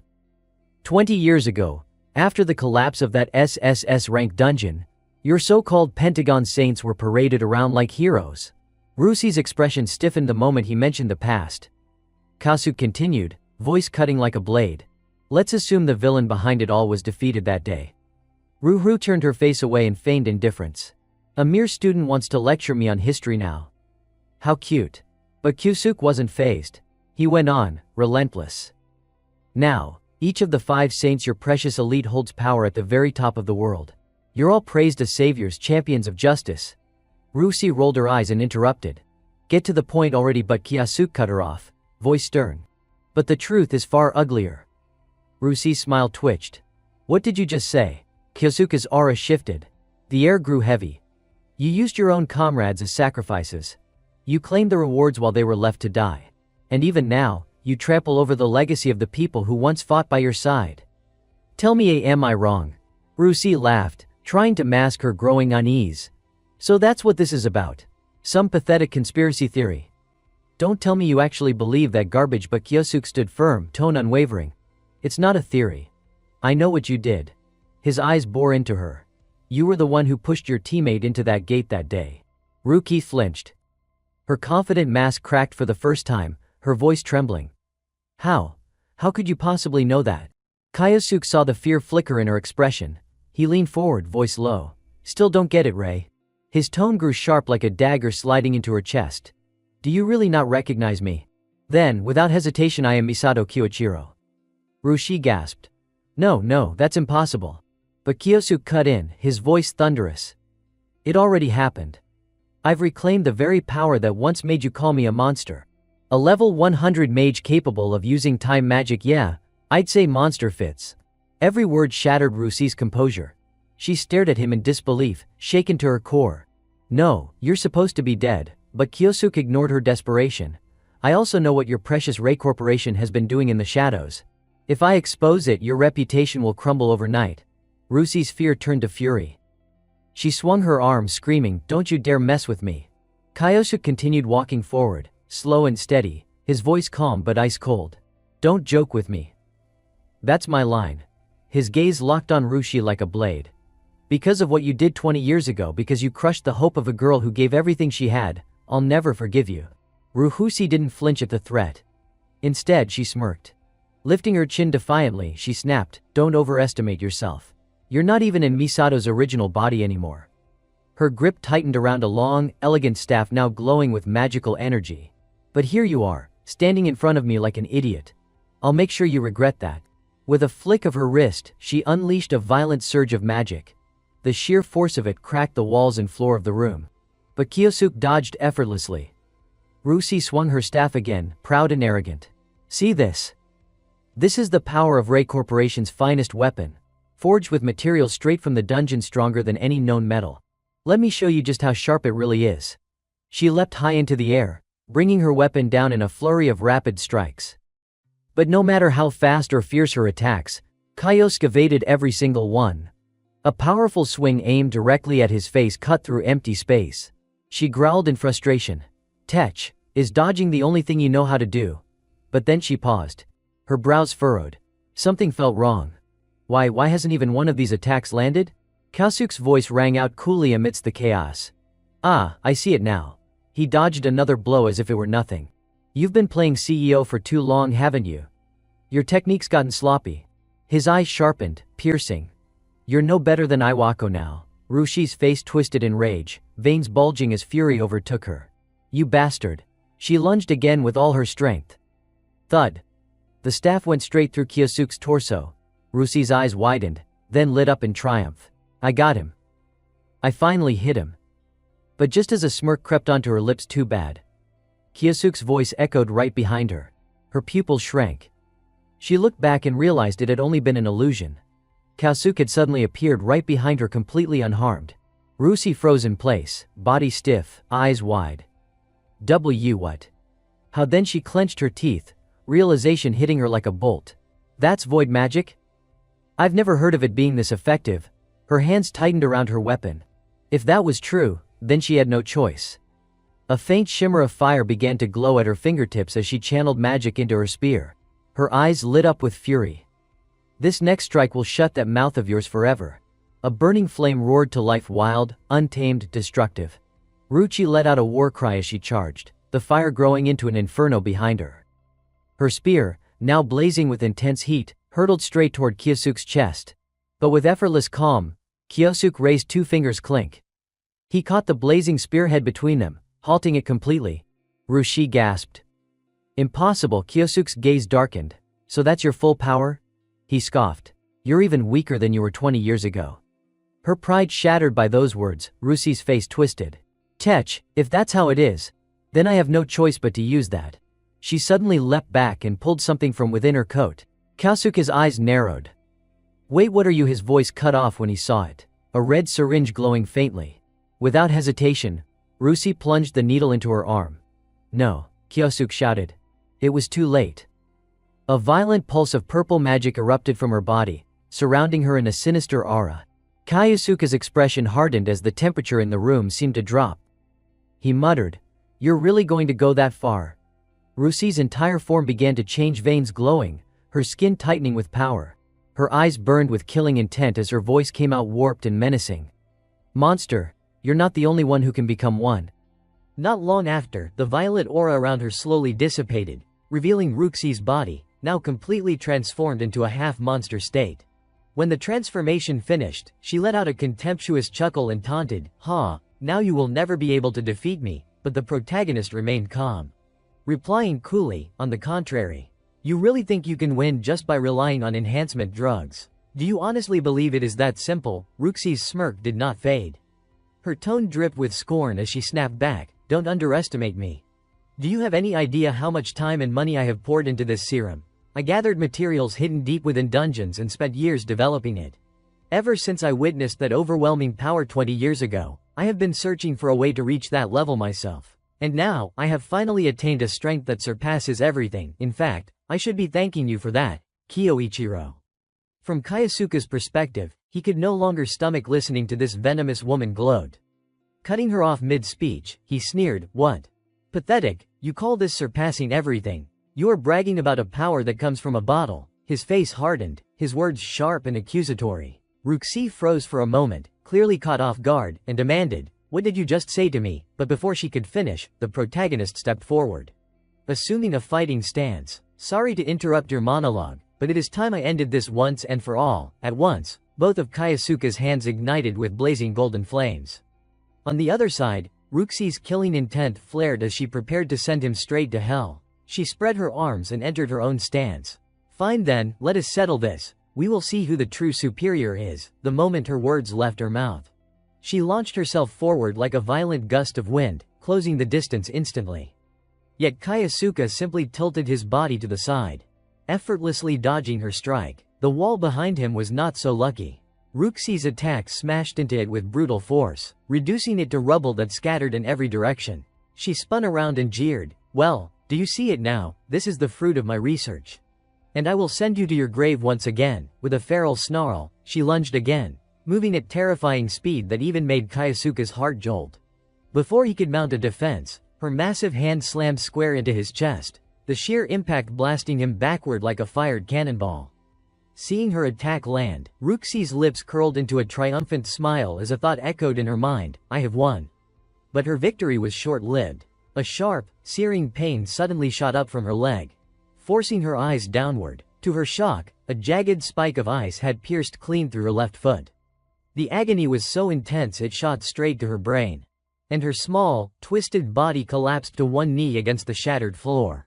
Meanwhile, Kayasuka remained composed. With his hands casually tucked into his pockets, he walked up to Ruxi and said calmly, "I planted that trap the moment you launched your attack." His meticulous preparation sent Ruxi into a panic. Sweat streamed down her face as she stammered, "How could you possibly?" Kayasuka cut her off, speaking with unhurried clarity, "Thanks to your lackeys who used it before you, I was able to observe how you employed your body enhancement magic. Your blessing is impressive, I will admit, but in the end all it does is let you stir up a bit of wind." His dismissive tone made Ruxi bite down hard on her lip, fury blazing in her eyes. "You dare mock the fruits of my research," she snarled. But before she could say another word, Kayasuka's voice cracked like a whip. "Don't you dare twist the truth. You trampled over others and now you call that progress. You disgust me." The more he spoke, the more his expression hardened with anger, his eyes glinting with murderous intent. That look alone sent alarms blaring inside Ruxi's mind. With no other choice, she gathered power into her palm, ignoring the searing pain in her injured foot, and charged at him recklessly. Her voice rose in a shrill, desperate cry, "Shut up." Unfortunately for her, Kayasuka hardly needed to exert himself. As she lunged, he simply reached out, seized her wrist in an iron grip, and with his other hand delivered a crushing punch to her stomach. The blow was so devastating that Ruxi coughed up blood on the spot, her body folding under the impact. Shock and disbelief filled her mind as she choked out silently. "My power. It is useless, so this is the strength Kyoichiro has now." Before she could muster another move, she collapsed to the ground, broken and defeated, like a mangy dog left for dead. Kayasuka, having put an end to his old enemy, turned away without hesitation. His voice was cold as he muttered, "Lay, from the very beginning. This was never real strength." With that, he strode out of the ruined building. The moment he stepped outside, a familiar voice called out behind him. Turning, Kayasuka saw none other than his friend Asahi. "Oh, Asahi, you are all right?" he asked, smiling faintly. "I am glad you made it through unharmed." At the same time, not far from them, a cluster of reporters had gathered, stirred into excitement by the explosion. "Hey, it is just like the tip said. Lei Corporation has been attacked," they shouted among themselves. Their words made Asahi turn toward Kayasuka with suspicion. "Was that your doing?" she asked cautiously. Naturally, Kayasuka had to play dumb. With a shrug, he answered, "Who knows?" Then, falling silent, he sank into thought. At last, the truth about Lei's crimes has been exposed. The test subjects are safe, and Lei has lost everything. Switching to Asahi's point of view, she noticed the distant, brooding look on Kayasuka's face and spoke with concern. "Hey, Kayasuka, I still do not fully understand what just happened. But if you had not been there, I doubt I would even be standing here right now. So, thank you, really." Her words caught him off guard for a moment. But then he gave a faint, almost wistful smile, reminding himself, "That is right. I nearly forgot. Helping others used to be the very reason I lived." Time passed quickly, and by that evening the news of the attack on Lei Corporation had spread everywhere. The voice of a female news anchor echoed from the television. "We have just received reports that illegal human experimentation was being conducted in a secret underground laboratory owned by Lei. Ruxi, one of the 5 sacred stars, was exposed after the facility was attacked by an unknown assailant. This genius now shows signs of memory loss, while the identity of the attacker remains a mystery. Back with Kyosuke, listening to the broadcast stirred a flicker of curiosity within him. I wonder how the rest of them will respond. Then, suddenly, the anchor's tone grew urgent. We interrupt this program with breaking news. Nathaniel, one of the 5 sacred stars, has just issued an official statement. The words made Kyosuke's expression darken, his gaze sharpening with lethal intent. On the screen, a blonde man began to speak. On behalf of the 5 sacred stars, I stand here to deliver an urgent message. I can only say that we are deeply grieved by the events involving Lei. Ruxi was our comrade. We feel profound sorrow that we did not recognize her fall sooner. He spoke with practiced sorrow, as though mourning, but Kyosuke's eyes pierced through the act. To him, it was nothing but hollow theater. In fact, the display only fueled his irritation. Didn't recognize it, so once again, the 5 sacred stars pretend they knew nothing. Just like they did 20 years ago. They have not changed a bit, lying without blinking, willing to do anything to protect their lofty image as heroes. To them, people like me and Asahi are not even worth being called hopes. We are just stepping stones. Nathaniel Cavell, judging by his actions back then, he was likely the one pulling the strings behind my exile. Not surprising, he has always been calculating, cautious with every move, and now, no one even knows where he is hiding. Kyosuke steadied himself, exhaled slowly, and pulled out his phone, as though preparing to contact someone. Elsewhere, in an unfamiliar church, a young woman knelt before an altar, deep in prayer. Behind her, a stranger approached and reported, "That is what he said." "Lady Claudia." Without turning, Claudia answered coldly, "I see. Understood. Leave." She clasped her hands tighter and resumed her prayer. "O Lord, guide us toward a future filled with light." The scene shifted to a training hall, where a man named Ingolf was in the middle of lifting weights. A subordinate hurried over to remind him. "Lord Ingolf, the council meeting is about to begin." With a growl, Ingolf tossed the weight aside, his voice laced with anger. "I know. I will be there soon." Lei, that mutt. What the hell was she thinking? His tone dripped with rage. Not long after, the secret council of the 5 sacred stars convened. Naturally, the one presiding over it was none other than Nathaniel himself. Once he confirmed that everyone was present, he spoke in a commanding voice, "All right, everyone, let us begin the council meeting of the 5 sacred stars." On the television screen, Claudia remained in her prayerful posture as she spoke with disdain. "So, the attacker has exposed Lei's illegal experiments. How disgraceful." From another corner, the hulking Ingolf growled in agreement. "That damn woman Lei, what the hell was she thinking? She has stained the honor of the 5 sacred stars." In response to both of them, the blonde Saint Nathaniel slowly took his seat and offered his judgment. "That is right. However, these experiments were conducted solely by Lei and initiated by her alone. The rest of us, the 5 sacred stars, had no knowledge of it whatsoever. Of course, a man like Nathaniel could never have been unaware. But he had already decided to pin the entire burden of guilt squarely on Lei's shoulders. As for the traitor Hideki, he immediately grasped Nathaniel's intent and could not help but admire it. That is Nathaniel for you, always rational to the core. In other words, they are just scapegoating Lei and cutting her loose. I can't say for sure about Claudia and Ingolf. But Nathaniel definitely knew about Lei's experiments. And yet, he abandoned her without a second thought. The more he thought about it, the more Hideki felt cold sweat trickle down his back at Nathaniel's decisiveness and ruthlessness. After a few seconds, he steadied himself, his anxious gaze falling on a sealed letter nearby. "No, what matters now is that I follow his instructions." At that moment, the hideous woman Claudia suddenly spoke up again. "I am rather curious about the attacker." To explain, Hideki stepped forward. "About that, a sealed letter was delivered to the academy by the one who attacked Lei." He held up the envelope for everyone to see, which immediately drew startled reactions. "A letter, from the attacker, Awako," read it aloud. They pressed him urgently. Hideki nodded and unfolded the letter. "Of course, I will read it now." The contents were chilling. "I have returned to the present world from within that gate. I will deal with all of you, so wait for me. Misato Kyoichiro." The moment they heard the name of the sender, the expressions of the other 3 shifted dramatically. Most of all Nathaniel's. Beads of sweat broke out across his face, and his trembling voice betrayed a flicker of hope. Could someone be impersonating Kyoichiro? After a brief pause, the blond man furrowed his brow and shook his head. No, he could not have known what lies beyond that gate unless he had been there himself. The sender must be Kyoichiro. Hearing this, the priestess read a hand across her chin, deep in thought. Perhaps he used time magic. But before she could finish, Ingolf snarled in irritation, his tone thick with killing intent. Why are we even worrying about this? If Kyoichiro really has returned, then all we need to do is crush him again. His booming words filled the chamber. And of course, Nathaniel readily agreed.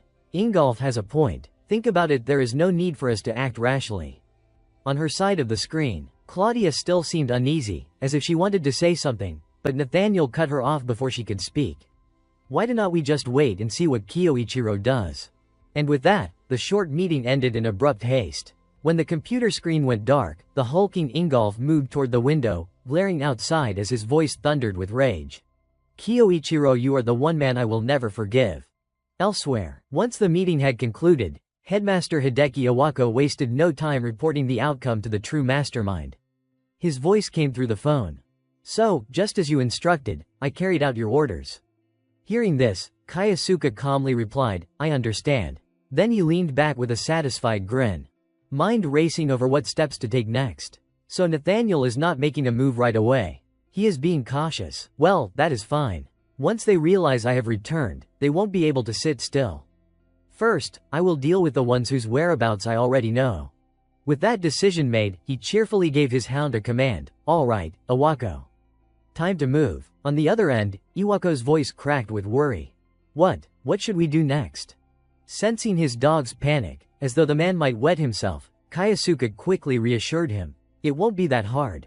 All you have to do is arrange for me to transfer to an academy connected to Ingolf.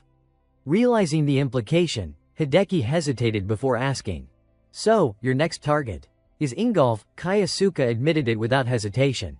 Exactly. A short-term study abroad program should make it easy, do not you think? Since he was now tied to Kayasuka's side whether he liked it or not, Hideki offered a word of warning. Let me make one thing clear. Ingolf is not like me or Lei. You won't find any dirt on him, no shady dealings, no scandalous rumors. His sharp-faced caution made Kayasuka fall silent for a beat. Then, with the same cold composure, Kayasuka replied, even so, I still need to look him in the eye at least once. I will leave the formalities to you. He ended the call there, turning his gaze toward the world beyond the window. His lips moved in a low murmur. Rumor or no rumor, it does not change the fact that he betrayed me 20 years ago. Time flew by quickly. Thanks to Iwako's arrangements, the protagonist soon secured a study abroad placement.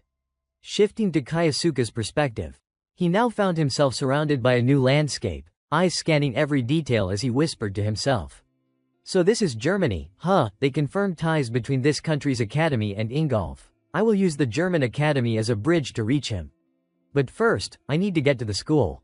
Carrying that thought in mind, he pressed forward until his attention was suddenly caught by a loud, grating voice. Damn leeches, clinging to me again. Casting his gaze slightly to the side, Kayasuka spotted a Japanese girl being harassed by a couple of drunk men. He could not understand a word they were saying, the language here was completely different. So, I will just use the void to translate automatically, he thought. Without the slightest hesitation, he unleashed his magic, letting it ripple outward in all directions. Almost instantly, their voices became clear in his ears. The man in the brown shirt smirked as he spoke. Don't be like that, come on, sweetheart, what is the harm in hanging out with us for a while? The one in the black jacket chimed in eagerly. Yeah, spend some time with us, it won't be a waste of your time. Come with me, huh? The girl with black hair kept her scowl firm as she snapped back. You pests are exactly why I called you leeches. I am not going anywhere with a bunch of gutter trash like you. Her words lit a fire of anger in the thugs. What the hell did you just say? You are being a little brat, we will have to teach you a lesson. The one in black reached forward, clamping down hard on her shoulder. Her face darkened with fury. But just then, another voice cut in sharply. Hey, why do not you bastards back the hell off and leave her alone? The sudden interruption made all three of them turn. The man in brown barked, huh, and who the hell are you supposed to be? Kayasuka did not hold back. I said get the fuck out of here, you worthless trash. The raw insult pushed the thugs over the edge. Rage exploded in their eyes as they gathered power into their fists, golden flames roaring to life. You little shit, you think you can disrespect us? They shouted, hurling their blazing punches straight at him. Too bad for them, they had no idea who they were dealing with. With nothing more than a casual flick of his wrist, Kaisuke swatted them aside. Both men crashed to the ground, sprawled out like dead dogs. The black-haired girl froze in shock, eyes wide. He took them down with a single move. Just who is this student? Thankfully, Kaisuke had not hit too hard. The two thugs quickly came to, scrambled to their feet, and bolted in a panic. We are really sorry. They stammered before disappearing down the street. Watching their pitiful retreat, the black-haired girl turned back and offered Kaisuke a small word of gratitude. Yeah, thanks for helping me. Kaisuke shook his head lightly. It is nothing. His eyes swept over the area again, noting how the bystanders were whispering non-stop, some even pulling out their phones to snap pictures. The attention made him uncomfortable. So he said flatly, looks like we have drawn a crowd. Let us get out of here. Without another word, the two of them slipped away from the chaotic scene. Behind him, the girl's expression softened as a private thought stirred in her chest. The last time someone helped me like this, it was when I met him. Time passed quickly as they walked side by side, putting a good distance between themselves and the commotion. Once the chatter of strangers faded, the black-haired girl finally spoke again. Hey, I just want to thank you properly. If it were not for you, things could have gotten a lot worse. For Kaisuke, brushing off street thugs had been nothing more than an afterthought, so he did not give it much weight. Like I said, do not worry about it. Still, inwardly, he found himself noting her sense of responsibility. She probably just feels obliged to say that. But, I could swear I have seen her somewhere before. While Kaisuke was lost in quiet suspicion, the girl turned her eyes toward him and asked, by the way, that uniform you are wearing. Are you a Japanese student? The question caught him slightly off guard, but he nodded. Yeah, I just arrived today through a short-term exchange program. I am on my way to the training academy now. He explained it calmly, unaware that the simple details seemed to amuse her. The girl smiled, then offered warmly. In that case, let me take you there as thanks. Having someone willing to lead the way, Kaisuke would have been a fool to refuse. He nodded back. I would appreciate that. They continued walking together, their conversation flowing more naturally as the distance closed. At one point, Kaisuke asked, so, are you traveling around the world or something? The girl gave a small shrug and admitted, yeah, something like that. I have got my own circumstances, you know. Her words were casual but vague, which only piqued Kaisuke's curiosity. Is she around my age? It is rare to see a girl traveling all on her own. Unable to resist, he pressed, don't you ever run into danger traveling alone? Isn't it risky? Situations like what just happened must happen often, right? The girl waved her hands quickly and laughed. Do not worry about me. I know a few spells, so I can take care of myself. Far from easing his mind, her carefree answer only deepened Kaisuke's concern. Inwardly, he thought grimly, didn't she just get grabbed a few minutes ago? Pushing that earlier subject aside, the short-haired girl rested her hand on her chin and asked, so, you are really enrolling at the training academy, huh? Kaisuke tilted his head slightly. Is there a problem with that? She glanced at him, her dark eyes calm but probing. Not exactly. It is just the performance system. A lot of the students there think the same way. They have got this whole ranking structure in place, kind of like their own hierarchy. On top of that, they have got a point-based reward system tied directly to achievements. Kaisuke nodded lightly. I see. But inside, the meaning hit him immediately. So they take meritocracy even more seriously than in Japan. According to Iwako, Ingolf regularly holds training sessions for the top-ranked students. Which means, if I want to get close to Ingolf, I will have to make my mark in that achievement-driven environment. Perfect. This is exactly the kind of challenge I enjoy. Just thinking about it brought a sharp glint of excitement to his face. The girl quickly pointed ahead, breaking his train of thought. Look, we are here. That is the Lansing Training Academy. Before them stretched an enormous campus, its scale far larger than most schools Kaisuke had ever seen. Realizing he would reach his destination, he gave her a brief wave. That is enough. Thanks for your help. She returned the gesture with a smile. Don't mention it. Oh, I never told you my name, did I? I am Shirato Sayuki. She extended her hand. Kaisuke clasped it firmly, replying, I will remember that. I am Asai Kaisuke. The moment his name left his lips, Sayuki's expression shifted dramatically, her eyes widening, her face trembling with a surge of emotion as though she could not believe what she had just heard. The reaction made Kaisuke narrow his eyes. What is wrong? But Sayuki quickly recovered, shaking her head. No, it is nothing. Your name just reminded me of someone I used to know. Anyway, goodbye and good luck at the academy." With that, she turned and walked away briskly. Watching her retreating back, Kayasuka's brows furrowed. Shirato. There is something about her that lingers in my mind. But whatever. Time to move forward. With that, he stepped through the gates of the academy. He had not made it far before trouble sought him out. A cocky, arrogant voice rang out. "Hey, you there. You are the one, are not you?" The voice belonged to a red-haired student strutting forward with an air of superiority. Despite the arrogance dripping from the boy's tone, Kayasuka remained unshaken. His reply was cold, laced with disdain. "And who the hell are you supposed to be, punk?" The words made the redhead's face twist in fury. He shouted, "What did you just call me? You have got some nerve. It is not every day we get an exchange student from Japan, and I thought you were nothing special. But just so you do not get the wrong idea about this place, I will give you a proper welcome." Snarling, he leaned in close, pressing his face toward Kayasuka's as if to overwhelm him with sheer bravado.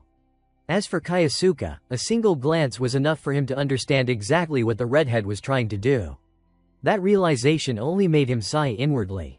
Seriously, I have barely arrived and already some weirdo is picking a fight. Just like she said, he probably wants to test me with a duel. With that thought, Kayasuka casually tossed his bag to the side and said, "Fine, I will fight you." The red-haired boy seemed almost delighted by his response, quickly sealing the challenge. "Good to see you know how to listen to reason. Then let us fight," he barked. At once, he activated his power, lifting shards of rock around him and sending them flying forward like a barrage of bullets. But such a display was not nearly enough to faze our protagonist. With a single, effortless sweep of his hand, Kayasuka shattered the entire attack, leaving the redhead staring in dumbstruck disbelief. He did not give him much time to be stunned before his cold voice cut through the air. "Plenty of numbers, but far too weak. If you are going to use earth magic, at least do it like this." As his words echoed, a massive sphere of packed earth materialized in Kayasuka's hand. Without hesitation, he hurled it forward with crushing force. The redhead narrowly avoided being struck, but the earthen projectile slammed into the wall behind him, blasting a gaping hole straight through it. The sheer destruction it caused was enough to make the thug's entire body tremble. For the first time, it truly sank in. He was not facing just another student. Standing before him was a monster in human form. What the hell? Who is this guy? The redhead thought in horror. Meanwhile, the scene shifted elsewhere to Awako. At that moment, she was walking while speaking coldly into her phone. "Yes, that is correct.